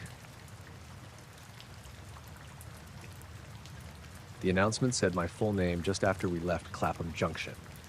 I was on the 1841 service toward Guildford, sitting in the second carriage from the front with my laptop bag between my feet and a meal deal sandwich unopened on my lap. It had been raining all day and everyone on the train smelled like wet wool, damp umbrellas, and tired office air. The windows were fogged around the edges. Every now and then the carriage rocked hard enough that someone's shoulder bumped mine, but nobody said anything because it was rush hour and we had all stopped being people for a bit. My name is Callum Reeve. That matters because it is not a name you hear by accident over a train speaker. The announcement came through with the usual crackle first. A woman's recorded voice said, "The next station is..." Then there was a pause. Not a normal delay. It felt like the whole train waited with it. The rattling of the wheels seemed to dip lower for half a second, and the man across from me looked up from his phone. Then the speaker said, "Callum Reeve." Clear as anything. Not loud, not distorted. Same calm announcement voice, just my name. I sat there with my hand still on the corner of the sandwich packet. Nobody else reacted. The man across from me went back to scrolling. A woman by the doors shifted her tote bag to the other shoulder. Two teenagers near the aisle kept watching something on one of their phones with no sound. No one looked around. No one laughed. No one made that little confused face people make when public transport does something weird. I looked at the small digital sign above the aisle. It should have been showing the next stop. Instead, it just said, "Please wait." Then it flickered back to normal. Wimbledon, I told myself I was tired. That was the first explanation, and honestly, it was a good one. I worked as a junior estimator for a construction firm near Victoria, and that week had been awful. Our senior QS had gone off sick, a client had changed their mind about half a warehouse roof package, and I had spent 2 days fixing spreadsheets I did not understand well enough to fix. I had slept maybe 4 hours the night before, so I thought I had misheard. Maybe it said Clapham something, maybe someone near me had said my name. Maybe my brain made it fit because I was half asleep. Then my phone buzzed. It was a message from my girlfriend Priya. "Did you get on the train?" I typed, "Yeah. Be home about 7:40. The message sat there with a little spinning circle. No signal. That was normal too. Signal was patchy on that line. The train slowed for Wimbledon, but not enough to stop. The platform slid past the windows, take wet and bright under the lights. I saw people standing there, hoods up, looking at the train as it moved through. Someone raised a hand like they were annoyed we weren't stopping. A few people in the carriage noticed then. The woman with the tote bag said, "Are we not stopping?" The man across from me looked at the sign again. It still said Wimbledon. The train carried on. A few phones came out. Someone sighed loudly. A man farther down the carriage muttered, "Brilliant," in the most London way possible. Then the speaker crackled again. This time the voice was not the usual recorded voice. It sounded like the same woman, but closer to the microphone, almost careful. "Please remain seated," it said. "You have missed your exit." The carriage went quiet, not silent. There was still the track noise, the rain on the glass, someone's headphones leaking tinny music. But people stopped talking. I looked around, waiting for someone to say something. A woman near the doors frowned up at the speaker and said, "What does that mean?" No one answered. My phone buzzed again. I thought it was Priya, but it was my calendar. Meeting reminder, exit interview 1848. I had no meeting called that. I had no meetings after work at all. The little calendar icon looked normal, but the event was not in my calendar when I opened the app. It had only flashed as a notification and vanished. I checked the time. 1848. The train was moving fast now, but the view outside didn't match where we should have been. I knew the line well enough. After Wimbledon, there should have been lights, back gardens, blocks of flats, little stations, the usual messy stretch of southwest London. Instead, there was mostly dark. Not countryside exactly, more like long black gaps between lights. I could see shapes of buildings but no lit windows, a row of brick walls, a service road, fences, then nothing but rain on glass. I leaned closer to the window and wiped the fog with my sleeve. For a second, my reflection looked back at me from the dark glass, pale and stretched by the carriage lights. Behind my reflection, on the opposite side of the window, I saw a platform. It was there for maybe 2 seconds, as if the train was passing a station on the wrong side. Empty platform, yellow line, old green benches, no people. The sign was too blurred to read. Then it was gone. I turned to the man across from me. "Did you hear that announcement?" I asked. He took one earbud out. "What?" "The thing about missing your exit." He shrugged. "Probably for staff. It said my name before." That was when I heard myself and wished I had stopped one sentence earlier. He gave me a polite little smile that meant he wanted the conversation over. "Right." I looked away. The train lights flickered once. When they came back steady, the woman with the tote bag was sitting down even though she had been standing by the doors a moment before. Her bag was on her lap. She looked confused, like she was not sure why she had sat. The digital sign above the aisle changed. Next stop, Eastwell. I had never heard of Eastwell Station on that line. I knew there were places called Eastwell in England, probably several, but not between Wimbledon and Guildford. A teenager near the aisle laughed nervously. "Where's Eastwell?" His friend said, "There is no Eastwell, bruv." The first one checked his phone. No service. The train began to slow. Everyone felt it. The carriage leaned slightly, brakes whining. Outside, the darkness opened into a station. It was not abandoned in a dramatic way. It was clean, but too clean. Fresh white tiles along the walls. A narrow platform with no litter, no posters, no pigeon mess, no old coffee cups. The lights were on, but they had a flat, cold brightness that made everything look like it was inside a hospital. There were no people waiting. The platform sign said Eastwell in black letters on a white board. Under it, smaller text read, "Change here for returning services." The train stopped. The doors did not open. People looked at each other then. Not everyone, but enough. The man across from me stood up and pressed the door button. Nothing happened. The woman with the tote bag pressed the emergency help point near the doors. It made a soft beep, then no voice came through. The speaker crackled again. "Callum Reeve," it said. My whole body went tight. This time, people did react. The teenager by the aisle turned and looked straight at me. Not because he knew me, but because I must have looked like someone hearing his own name through the ceiling. The voice continued. "Please remain seated." The man by the doors looked at me. "Is that you?" I didn't answer. The digital sign above the aisle changed again. "Callum Reeve, please remain seated." The letters were bright orange.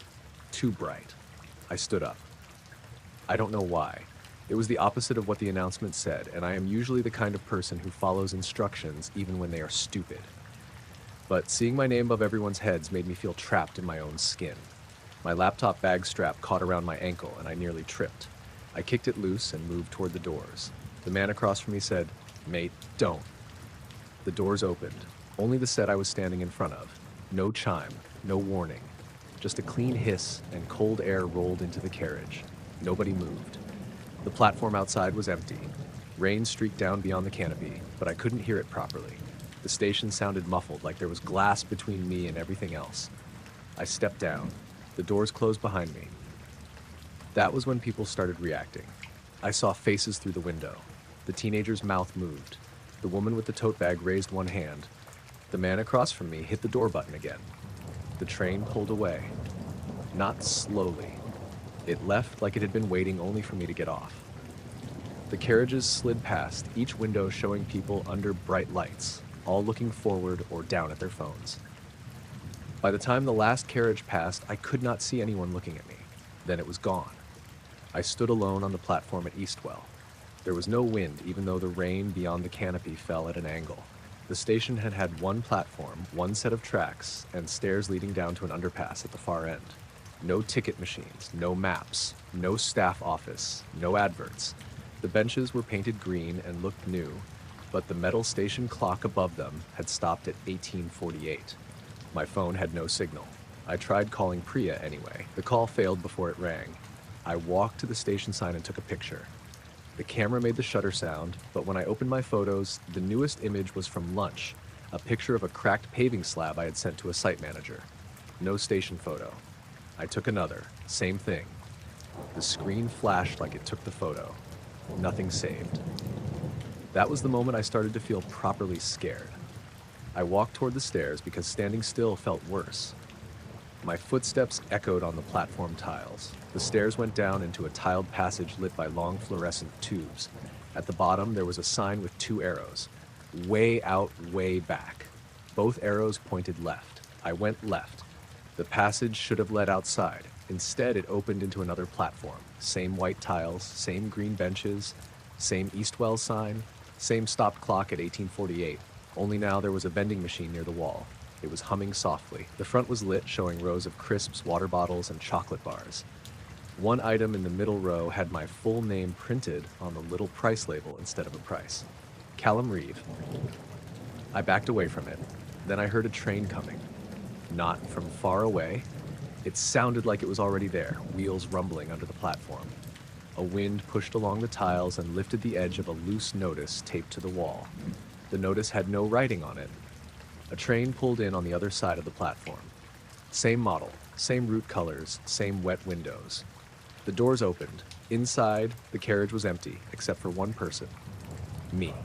I was sitting by the window in the second carriage from the front, laptop bag between my feet, unopened sandwich on my lap.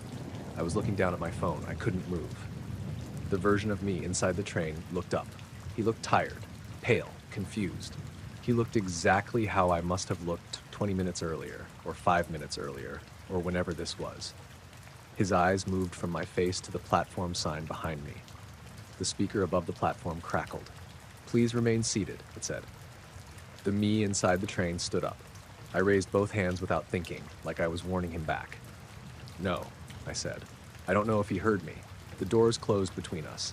He was still standing there when the train pulled away. As it left, one of the windows reflected the platform behind me. In the reflection, there were people standing there. A full rush hour crowd, dozens of them, coats, bags, umbrellas, all facing the tracks. But when I turned around, the platform was empty. My phone buzzed. Signal for 1 second. A message from Priya finally sent. "Yeah. Be home about 7:40. Under it, a new message appeared from her. "Callum, where are you? You came in and then left again." I typed, "What do you mean? No signal." I tried walking the other direction along the platform. There was no exit at that end, just a locked metal gate with a sign that said, "Staff only." Behind the gate, stairs went up into darkness. I rattled the gate once, and the sound came back wrong, like someone else had rattled one farther away a second later. The station announcement chimed. This time it used a man's voice, older and flat. "The next service is not for passengers." I looked down the tracks. Far in the tunnel, 2 lights appeared. They were too low and too close together for a train at first, then they widened as they approached. The rails began to hum. I moved back from the edge until my shoulders hit the tiled wall. The train that came in had no destination on the front. The windows were dark. It stopped with one door lined up exactly in front of me. The door opened. Inside was my normal train. Same people, same wet coats, same man across from me, same woman with the tote bag. Same teenagers. My empty seat was there with my laptop bag between my feet, except I was not in the seat. The man across from me looked up and saw me standing on the platform. His face changed. He said something, but I couldn't hear through the open door, even though it was right there. His mouth formed. "How?" I stepped on. The second I crossed the threshold, sound came back all at once. Track noise, someone coughing, music through headphones, the soft beep of the doors closing. The digital sign said, "Next stop, Surbiton," a normal stop, a real stop, one we should have passed ages ago. I sat down in my original seat, shaking badly enough that I had trouble pulling my laptop bag back under my knees. The man across from me stared at me. "You got off?" he said. I looked at him. "You saw that?" He nodded once, slowly. "At that weird station." The woman with the tote bag leaned forward. "What station?" The man looked at her. "You were there." "I've been on this train since Waterloo," she said. "We haven't stopped since Wimbledon." The teenager across the aisle said, "We stopped at Wimbledon." His friend said, "No, we didn't." People started arguing in that quiet public way where nobody wants to seem too bothered. Half the carriage remembered stopping at a station called Eastwell. Some remembered Wimbledon. Some thought we had been moving the whole time. One older woman said she had been asleep and wanted everyone to shut up. I checked my phone, 19:06. Only 18 minutes had passed since 1848, but Priya's messages were there now. Callum, where are you? You came in and then left again. Your bag is here. This isn't funny. Call me. My laptop bag was still between my feet. I called her as soon as I got signal after Surbiton. She answered before the first ring finished.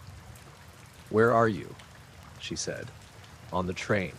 You were just here. No, I wasn't. Callum, you walked in, put your keys in the bowl, didn't say anything, then walked out the front door. What time? 10 minutes ago, maybe less. I'm still on the train. She didn't speak for a second. Then she said, I'm looking at your keys. I reached into my coat pocket. My keys were gone. I searched every pocket. Coat, trousers, laptop bag, the little zip pocket where I kept receipts. Nothing. The man across from me was still watching me, but he was pretending not to. I told Priya I would explain when I got home, then had to ask her to stay on the phone until my stop. She did.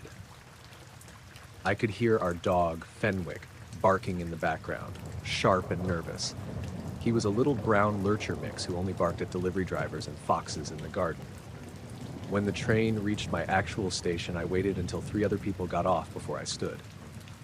The man across from me got up too. I saw the sign, he said quietly. What sign? The one with your name. He looked embarrassed saying it. I don't know what happened. I nodded because there was nothing useful to say. Priya met me at the front door wearing her big cardigan and no shoes. My keys were in the bowl by the door, wet like they had been out in the rain. My shoes were not there. The pair I had been wearing were still on my feet, damp from the Eastwell platform. Priya said the other me had looked right past her like he didn't recognize her. Fenwick had backed into the kitchen and growled until the front door closed. She had thought I was angry or sleepwalking or having some kind of breakdown. I showed her my phone. The failed photos were not there. The calendar reminder was gone. The message I sent her was there, but the timestamps were wrong. Mine said 1849, hers said 1842, then 1843, then 1851. We did not sleep much. The next morning, I searched Eastwell Station. Nothing matched. There were villages and old references to closed railway stops with similar names, but nothing on that route, nothing with that sign, nothing with change here for returning services. By lunch, the train company had emailed me, not a personal email, an automatic delay repay notification, even though I had not submitted one. It said my journey had been delayed by 18 minutes due to passenger confusion. The attached service report listed the unscheduled stop between Wimbledon and Surbiton. Station. Reason. Customer missed exit. Resolved 1906. I saved the email. Then I forwarded it to myself, Priya, and my work address. By evening, all 3 copies were blank. The subject line stayed. Everything inside was gone.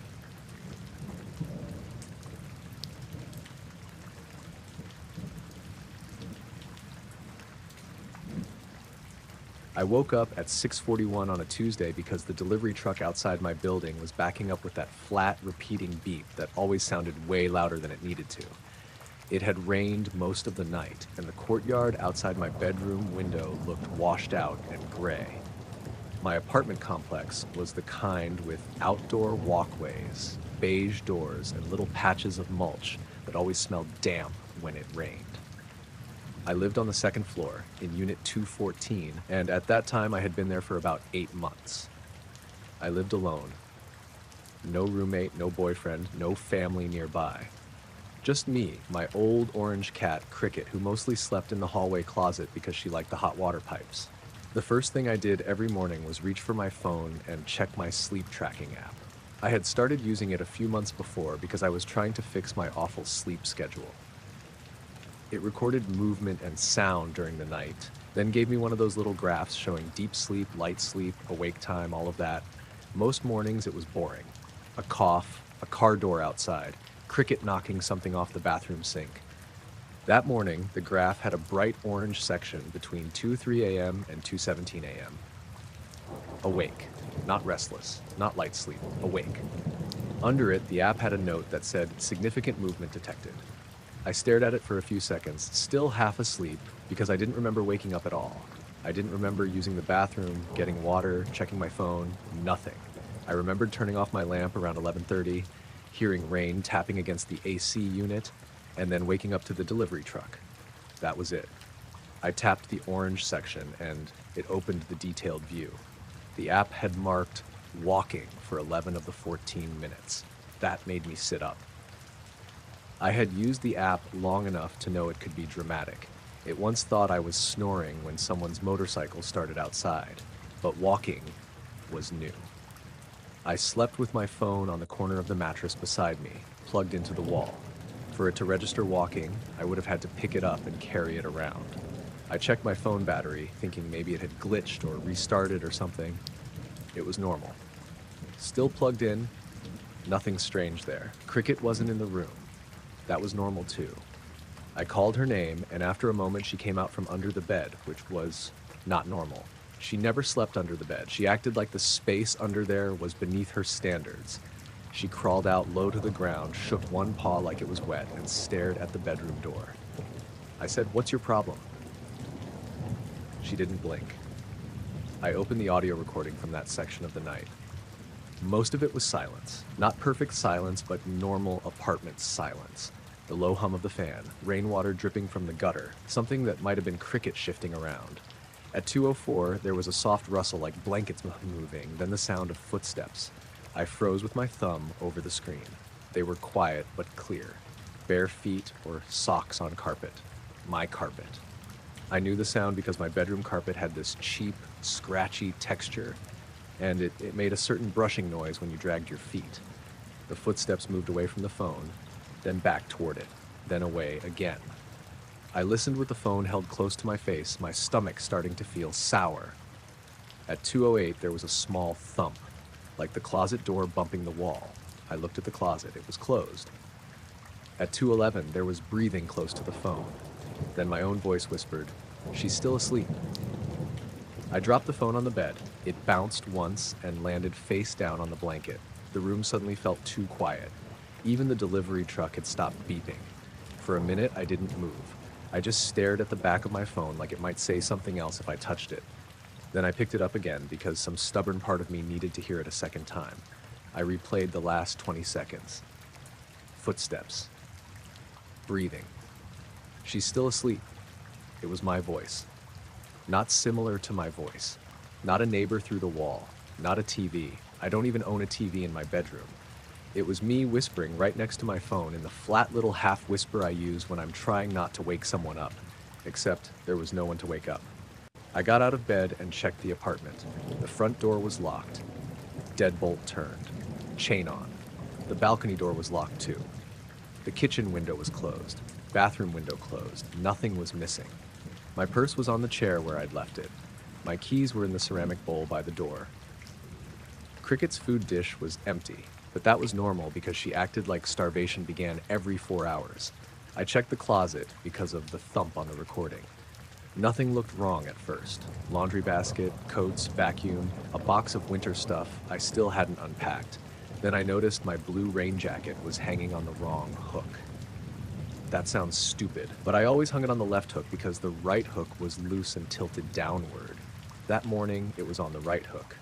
The sleeve was caught in the vacuum handle, like someone had pulled it down fast and shoved it back. I stood there for too long looking at a jacket. I told myself I must have moved it and forgotten. Maybe I woke up in the night and sleepwalked. People did that.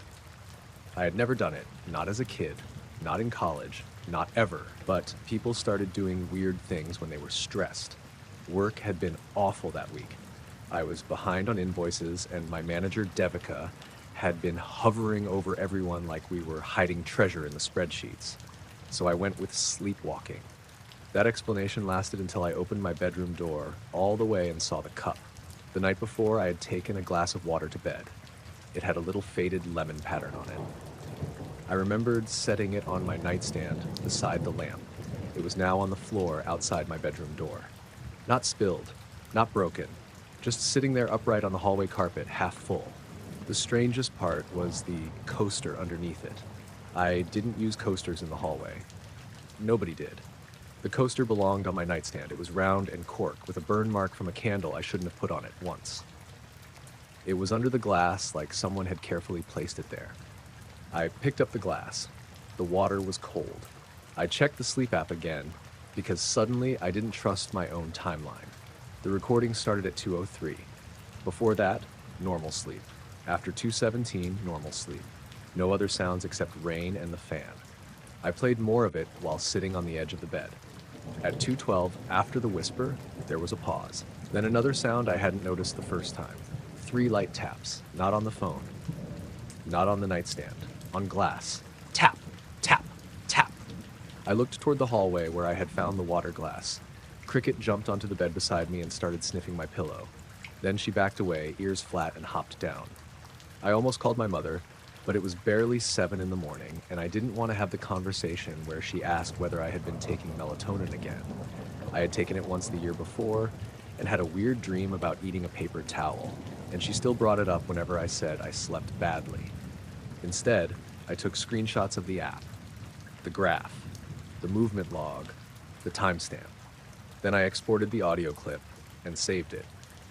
I went to work because that was the kind of morning where I somehow convinced myself going to the office would make things normal. It didn't. The whole drive there, I kept hearing the whisper in my head. She's still asleep. Not, I'm still asleep. Not, you're still asleep. She. Like whoever said it was talking about me. I worked in a low-brick office building next to a dentist and a tax place. My desk was near the back, under a vent that clicked all day. I tried to act normal. I answered emails. I made coffee. I told Devika I had slept fine when she asked why I looked distracted. Around 10:30, my coworker Niall came over and asked if I had sent him a message before work. I said, "What message?" He turned his monitor slightly so I could see. There was a chat from me in our work system, sent at 2:14 a.m. It said, "I'll check when I wake up." I stared at it. Neil laughed a little and said, "Late night dedication?" I didn't answer fast enough because his smile faded. I checked my own chat history. There it was, sent from my account at 2:14 a.m. I had no memory of it. I also had no reason to send it. It was in reply to a message Niall had sent the previous afternoon about a missing vendor file. A normal, boring work thing. I hadn't answered before leaving because I planned to check in the morning. The message was exactly what I might have said. That made it worse. I told Niall I must have woken up and responded without remembering. He said, "That's actually kind of unsettling," then walked away like he wished he hadn't asked. At lunch, I checked the login activity for the work app. It showed a mobile login from my phone at 2:13 a.m. Same device, same IP address, my apartment Wi-Fi. I closed the page and sat in my car for the rest of lunch. That evening, I decided not to use the sleep app. I didn't want more data. I didn't want to know anything else. I plugged my phone in across the room on my desk instead of beside the bed. I also put the water glass in the kitchen sink and left the coaster on the nightstand just to prove to myself I knew where things were. Before bed, I checked the locks twice, then a third time. Cricket watched me from the hallway with her tail wrapped around her feet. It was still raining, softer than the night before. The apartment smelled faintly like wet concrete because the building's outdoor stairs held water in the cracks. I fell asleep sometime after midnight. At 3:19 a.m., I woke up sitting on the edge of the bed. The room was dark except for the little green light on my charger across the room. My feet were on the carpet. My hands were resting on my knees. For a second, I didn't know where I was. Then I did, and panic hit so hard I couldn't breathe right. I hadn't dreamed. I hadn't heard anything. I was just suddenly sitting up like I had been placed there. The bedroom door was open. I always slept with it mostly closed because Cricket liked to push it open dramatically at dawn. Now it was wide open. From the hallway came 3 light taps. Tap, tap, tap. I didn't move. Then my phone screen lit up across the room. Not with a call, not with an alarm, just the lock screen waking up. The time said 2:15. I blinked hard. The clock on my bedside table said 3:20. I looked back at the phone. Still 2:17. The phone dimmed and went dark. I sat there until my legs started to cramp. Then I forced myself up and turned on every light in the apartment. The hallway was empty. The front door was locked. The kitchen was normal. except the lemon glass was on the counter. I had left it in the sink. I knew I had. I had rinsed it and put it in the left side of the sink with a spoon and a plate. Now it was standing on the counter beside the fridge, half full of water, on the burned cork coaster. I didn't touch it. I grabbed Cricket, my keys, and my phone, and I went downstairs to my car in pajama pants and a hoodie. I sat in the driver's seat until sunrise with Cricket in her carrier making furious little noises at me. At 7, I called the apartment office and told them I needed someone to check my locks. The maintenance guy, Orlin, came by around 9. He was nice, maybe late 50s, always smelled like sawdust and peppermint gum. He checked the front door, balcony door, windows, strike plates, everything. He said nothing looked forced, no signs anyone had been in. I asked if there had been reports of anyone getting into apartments. He said no, then looked at my face and asked, "You hear somebody?" I said I didn't know. He didn't laugh. He just tightened the loose hook in my closet without me asking, which almost made me cry for some reason. For the next few days, I slept at my friend Maria's place. She lived 20 minutes away with her younger brother and a gray poodle named Figaro, so there were always people and sounds around. I told her the least weird version of what happened. Sleepwalking, weird app recording, got scared. She believed that part. She told me stress did strange things and made me tea. On the third night at her place, I checked the old audio clip again. I don't know why. I had already listened to it too many times. Maybe I wanted it to sound different in a different apartment, like the context would change it. It didn't. Footsteps. Breathing. She's still asleep. Maria was sitting beside me on the couch when I played it. She went very still. I said, "That's my voice, right?" She didn't answer right away. Then she said, "It sounds like you, but not how you talk." I asked what that meant. She frowned and said, "It sounds like when you're repeating something someone told you to say." I wish she hadn't said that. When I finally went back to my apartment, nothing obvious had changed. The air was stale. The plants on the windowsill had drooped. Cricket walked around sniffing everything, then went straight to the hallway closet like she had been gone a year. I deleted the sleep app. Then I reinstalled it 5 minutes later because not knowing felt worse than knowing. That night, I set my phone beside the bed again, but I also set my laptop on the dresser with the camera pointed toward the room. I didn't want to do that. I felt ridiculous doing it. But I did it anyway. I slept badly, waking up every hour. In the morning, the app showed no awake periods. No walking, no audio events. The laptop recording showed me sleeping normally, shifting around, pulling the blanket up, nothing strange. I felt embarrassed and relieved.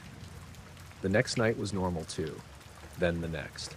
After about a week, I started calming down. The whole thing began to feel like one of those things that seemed impossible at 3 in the morning, but less impossible after coffee and daylight. Maybe I had sleepwalked. Maybe I had whispered something from a dream. Maybe the app timestamp had been off.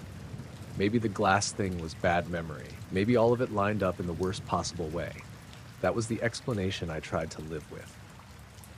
On the 8th morning, I woke up before my alarm. The room was pale with early light and the rain had finally stopped. The air outside was quiet except for someone rolling a trash bin across the parking lot. I checked the app. No orange section. No awake time. No walking. I actually laughed a little because I felt stupid for being scared. Then I saw there was one audio clip from 2:17 a.m. It was only 6 seconds long. I played it. At first there was nothing, just the fan. Then my voice whispered very close to the phone, "Not yet." I stopped sleeping with my phone in the room after that.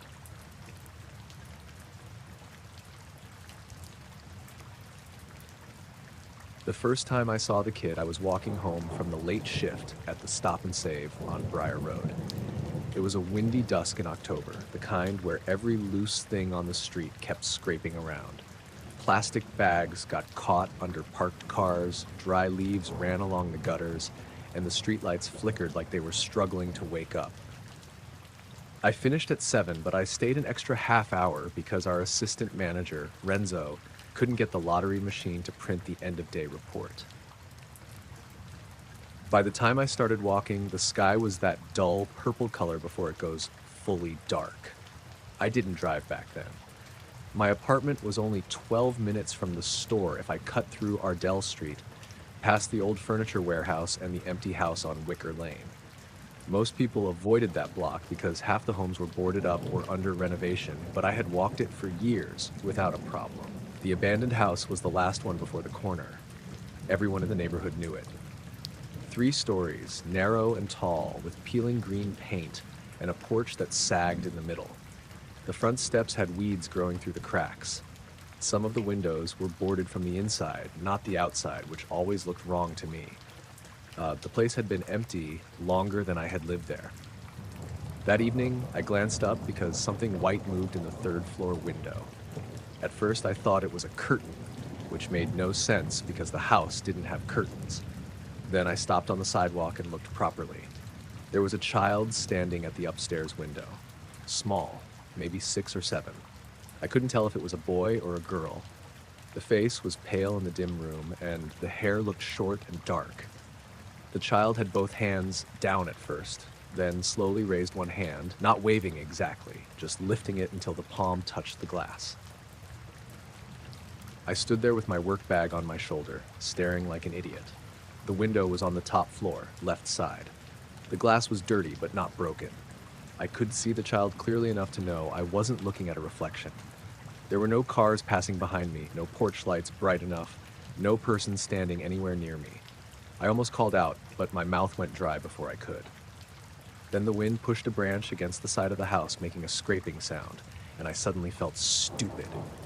Kids broke into abandoned houses all the time. That was the reasonable answer. Some kid had climbed in to mess around, maybe with friends hiding in another room. I took 2 steps toward the gate. The child's hand stayed against the glass. I said, "Hey, are you okay?" My voice sounded thin on that empty street. The child didn't react, didn't nod, didn't move away, just stood there. I pulled my phone out to call someone, maybe the non-emergency line, but the screen was black. Dead battery. I had forgotten to charge it at work. By the time I looked back up, the window was empty. I waited another minute, then crossed the street and kept walking home faster than usual. I told myself it was probably a kid. Maybe they heard me and ran. Maybe I should have knocked on a neighbor's door, but none of the houses nearby had lights on. And I didn't want to be the guy making a big deal out of nothing. At home, I plugged in my phone and tried to look up the house. I found an old real estate listing from 8 years earlier, then a city notice about unsafe property conditions. Nothing helpful. No family lived there, no tenants, no renovations. That night, I mentioned it to my sister Ainsley when she called. She asked if I was sure it wasn't a reflection. I said, "A reflection of what? A Victorian ghost child?" She didn't laugh. She said people sometimes squatted in empty houses, and I should stop walking that way. That would have been the smart thing to do, so of course I didn't do it. The next night, it rained.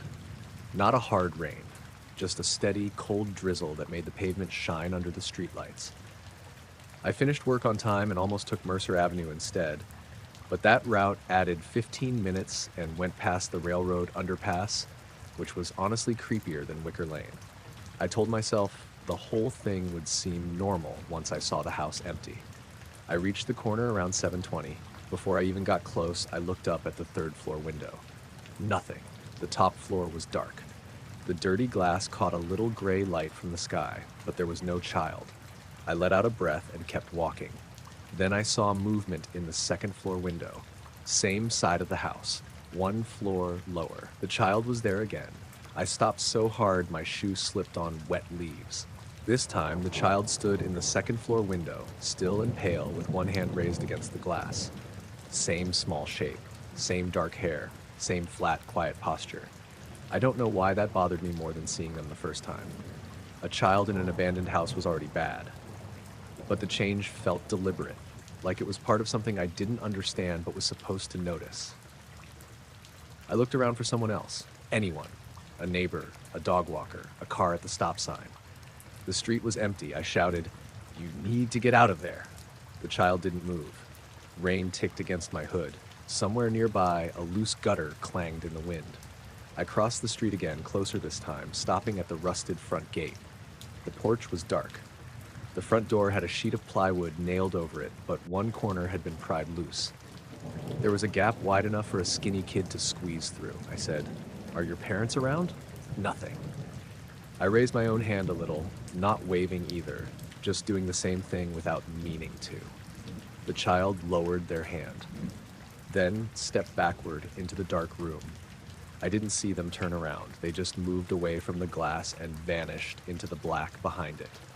I stood in the rain with my heart pounding and kept trying to make it normal. Maybe a kid was hiding there. Maybe they had some reason not to answer. Maybe they were scared of me. Maybe I should call the police. So I did. My phone was charged that night. I called the non-emergency number while standing across the street. I told the woman who answered there might be a child inside an abandoned house. She asked for the address, my name, whether the child seemed injured, whether I heard anyone else. I stayed until a patrol car pulled up.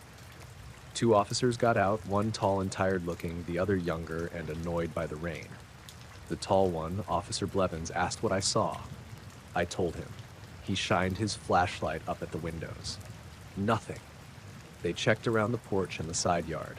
The younger officer pushed at the loose plywood but didn't go in right away.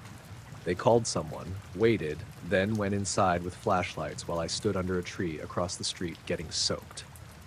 They came back out after maybe 10 minutes. No child. No signs anyone had been staying there. No sleeping bag, no food wrappers, no fresh footprints that they could tell because the floors were covered in old dust and damp spots from leaks. Officer Blevins asked if I had been drinking. I said no. I still had my Stop and Save name tag on my jacket. He didn't accuse me of anything, but his face had already moved on. He told me to call again if I saw someone, but not to approach the house. I went home embarrassed and angry, mostly at myself. The next morning, I told Renzo I might start leaving through the back and taking Mercer Avenue. He asked why, and I told him a short version. Abandoned house. Kid in window. Cops found nothing. He said, "Oh, the Wicker place?" I asked if he knew it. He shrugged and said his cousin used to live on that block. People see stuff there all the time, usually teenagers or junkies. That should have made me feel better, but it didn't. I asked if anyone had ever seen a little kid. He looked at me differently then and said, "No. Why?" I said no reason. That third night, I swore I wouldn't walk past it. I really meant that. But at closing, a customer left a wallet at register 2, and I had to help Renzo check the camera timestamps. By the time I left, I was tired and irritated and not thinking clearly. I took my normal route by habit. The weather had turned still and cold. No rain. No wind. Just a low gray sky and the smell of wet leaves. I didn't look at the house until I was almost in front of it. The 3rd floor window was empty. The 2nd floor window was empty. The child was in the 1st floor window. Same side, same pale face, same raised hand. I felt something in me drop, like I had missed a stair. That window had been boarded up the night before. I knew it had. I remembered because Officer Blevins had shined his flashlight across it, and the plywood had a black spray-painted circle on it. Now, the plywood was gone. The glass behind it looked old, but clean enough to show the child clearly. They stood close to it, almost pressed against it, the palm of their small hand flattened on the other side. I backed up without meaning to. A car came around the corner, headlights sweeping over the house. For 1 second, the child's face disappeared in the glare. When the headlights passed, the child was still there. The car slowed next to me. It was Mrs. Pell from my building, an older woman who drove a blue hatchback and always wore big silver earrings. She rolled her window down and asked if I was all right. I pointed at the house. "Do you see that kid?" She leaned toward her windshield and squinted. The child was right there. Mrs. Pell said, "What kid?" I looked from her to the window and back again. The child didn't move. I said, "In the window. 1st floor. Right there." She stared for another moment, then looked at me with concern instead of fear. "Honey, that window is boarded." I turned back. The plywood was there, black spray-painted circle and all. No glass, no child. I couldn't speak. Mrs. Pell asked if I wanted a ride home. I said yes before she finished the sentence. In the car, I kept looking over my shoulder until the house disappeared behind us. She didn't ask questions, which somehow made it worse. She just drove me to our building and said, very gently, "You work too much." I thanked her and went inside. That night, I didn't sleep much. Every time I closed my eyes, I saw the hand on the glass, not waving, not asking for help, just marking a place. Top floor, 2nd floor, 1st floor. I knew what came next, and I hated that I knew it. There was no lower floor unless you counted the basement, and I had no idea if that house even had one. But the pattern was obvious enough that I couldn't pretend I hadn't noticed. The next day was my day off. I decided to go look in daylight because night was making everything worse in my head. Around noon, under a flat overcast sky, I walked to Wicker Lane with my phone fully charged and Ainsley on speaker. She hated the idea, but she also knew arguing wouldn't stop me. The house looked worse in daylight. The porch steps were bowed, paint curled off the siding in strips. The yard was full of brown weeds and an old bicycle frame half buried near the fence. All the windows were boarded, including the first floor one. I took pictures. Third floor, second floor, first floor, porch, door, side yard, everything. There was no child, no clear way in except the loosened plywood near the front door. I didn't go inside. I wasn't that stupid. But I did walk around to the side where a narrow drive led to the back. That was where I found the basement window. It was low to the ground, half hidden behind weeds and a cracked plastic planter. The glass was black with dirt, but not boarded. I crouched a few feet away and looked at it. Ainsley said through the phone, "Please don't put your face near that." I'm not. I took a picture. For a second, my phone camera wouldn't focus. The screen pulsed in and out, and blurring the window, sharpening the weeds, blurring again. Then a small hand appeared on the inside of the basement glass. I fell backward onto the wet ground. Ainsley shouted my name through the speaker. The hand stayed there, only the hand. Small fingers spread wide, palm flat, no face above it because the window was too low and dark. I scrambled up and ran straight into the driveway, nearly dropping my phone. I didn't stop until I was across the street. When I looked back, the basement window was just dirty glass. Ainsley kept asking what happened. I told her I saw the hand. She told me to call the police again. I didn't. I already knew how that would go. Instead, I walked to the public library 2 streets over and asked if they had old local papers. The librarian, a thin man named Colm with a red lanyard, showed me how to search the archive computers. I spent 2 hours looking up the house address. There were articles about code violations like a small kitchen fire in 2009, unpaid taxes, complaints about raccoons. Nothing about a missing child, nothing about a death, nothing that made the story click into place. The closest thing I found was a notice from 1998 saying the house had been converted into 3 apartments without proper permits. A grainy photo showed the porch before it sagged, the same narrow windows, the same steep roof. In the background of the photo, in the top left upstairs window, there was a blur that looked like a face. I stared at it for so long that Colm came over and asked if the computer froze. I printed the article, then I threw it away outside the library because I didn't want it in my apartment. That night, I took Mercer Avenue home. It was longer, brighter, busier. I passed the laundromat, the pizza place, the underpass, the closed barber shop. I kept my eyes forward and my phone in my hand. Nothing happened. The next night, I took Mercer again. Nothing happened then either. By Friday, I started to feel like maybe I had stepped out of the pattern, like the thing only worked if I walked past the house. That was not a comforting thought, but it was better than the alternative. Saturday night was hot for October, strangely hot, with no breeze at all. The kind of night where the air felt stale. I worked until 11 because someone called out, and by the time I left, I was exhausted enough to feel hollow. I took Mercer. Halfway home, I realized the railroad underpass lights were out. All of them. I stopped at the top of the slope. The underpass was a black rectangle under the tracks, and water dripped somewhere inside even though it hadn't rained. I could have turned around, but that would mean walking almost back to the store and then around another 20 minutes. I was tired. I was sweaty. I wanted to be home. I turned on my phone flashlight and walked through. The light bounced over graffiti, puddles, old cans, concrete walls. My footsteps echoed too loud. Near the middle, my phone buzzed. A text from Ainsley. "Did you get home?" The time on my phone said 7:20. I stopped. It had been 11:18 when I left work. I knew that because Renzo had complained about missing the 11:15 bus. My phone couldn't be showing 7:20, not unless it had changed time zones or glitched. The screen blinked once. 11:23. The text from Ainsley vanished, not moved, not marked unsent, just gone. I stood under the tracks listening to water drip in the dark. Then, from ahead of me, very faint, came 3 taps. Tap, tap, tap. I raised my flashlight. At the far end of the underpass beyond the beam, there was a small figure standing at the exit. Not in a window, just standing. I couldn't see details, only the size, the shape, the pale oval of a face. One hand lifted. I turned and ran back the way I came. I didn't care how it looked. I ran up the slope, across Mercer, past the laundromat, and into the all-night gas station on the corner. The clerk, a heavy-set guy named Tavon, looked up from his phone like I was about to rob him. I asked if I could stand inside for a minute. He said, "You good?" I said, "No." He let me stay. I called a ride home and waited under the bright lights by the freezer case. Tavon kept glancing out the front windows. Once he said, "Somebody following you?" I looked. Across the street, at the edge of the dark underpass, there was nobody. My ride came. I went home. I slept with the kitchen light on.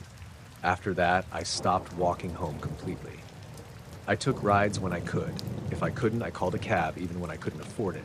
Renzo noticed and asked if I was having trouble with somebody. I told him it was nothing.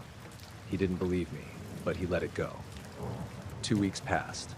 The abandoned house became something I avoided thinking about. I changed my route to work. I stopped looking down Wicker Lane when the bus passed it. I didn't tell anyone else because saying it out loud made me sound like I needed sleep or help or both. Then one afternoon, a notice went up in my building lobby. City demolition scheduled for unsafe structure on Wicker Lane. I read it 3 times. The demolition happened on a cold Monday morning. I had the day off, and I told myself I wasn't going to watch. Then I watched anyway from the corner near the bakery with a coffee I didn't drink. A small crowd had gathered.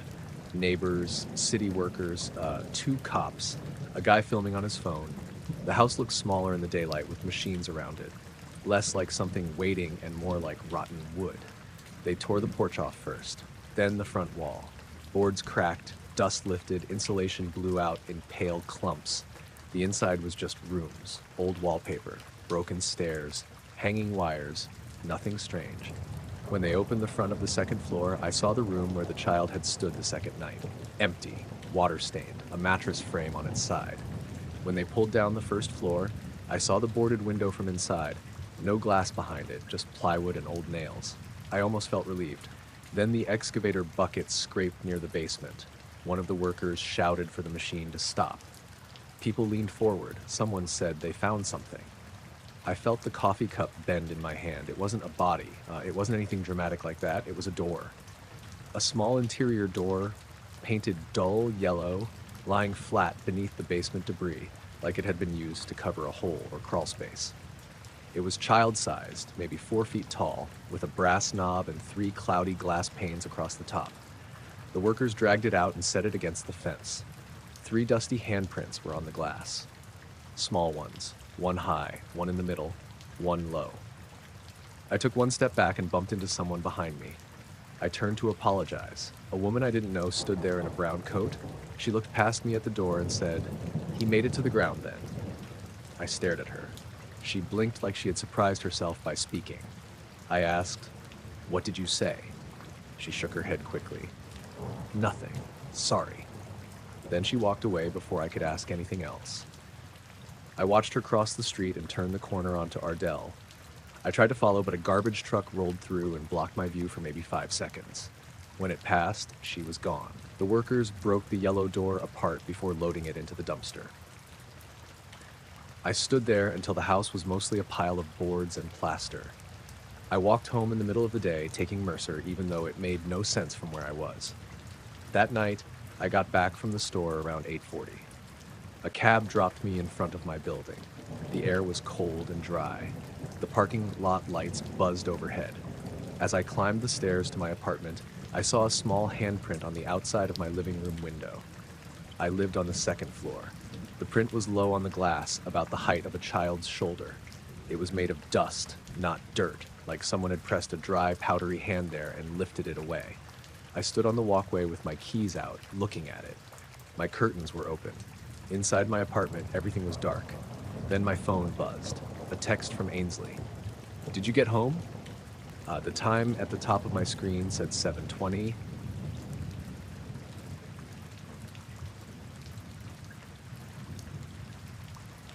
I opened my laptop at 6:18 on a gray, overcast morning because the kettle was taking forever, and I wanted to check if my client had sent the revised invoice. My apartment was quiet in that dull, weekday way. The radiator clicked under the window.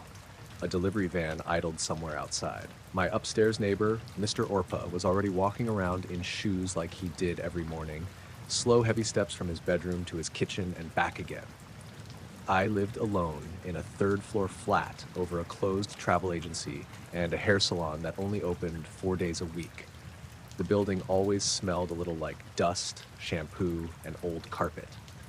I worked from home most days doing bookkeeping for small businesses, so my laptop was basically my office, my filing cabinet, and sometimes my only conversation before lunch. I sat at the kitchen table in my robe, opened my email, and saw there was a draft. I noticed it because I almost never left drafts sitting there. I'm the kind of person who either sends the email or deletes it. The little number next to drafts said 1, bolded like it wanted attention.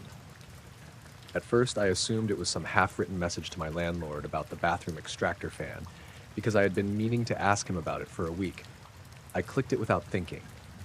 The draft was addressed to me. My own email address was in the to field. There was no subject. The body had one line. You noticed it too late last time. I just sat there and read it 3 or 4 times. The kettle clicked off behind me, loud enough that I jumped and knocked my knee against the table. I remember saying, "Ow," out loud, like that made the whole thing more normal. I checked the timestamp on the draft. It said it had been saved at 3:42 a.m. I had been asleep at 3:42 a.m. I knew that because I had fallen asleep on the couch around midnight, woken up with a stiff neck around 1:10, brushed my teeth, and gone properly to bed. I remembered plugging my phone in. I remembered the rain tapping against the window for a bit. Then nothing, until my alarm at 6:05. I hadn't opened my laptop. The laptop had been closed on the kitchen table. I checked the sent folder, then the trash, then the activity log. Nothing strange, at least nothing I understood.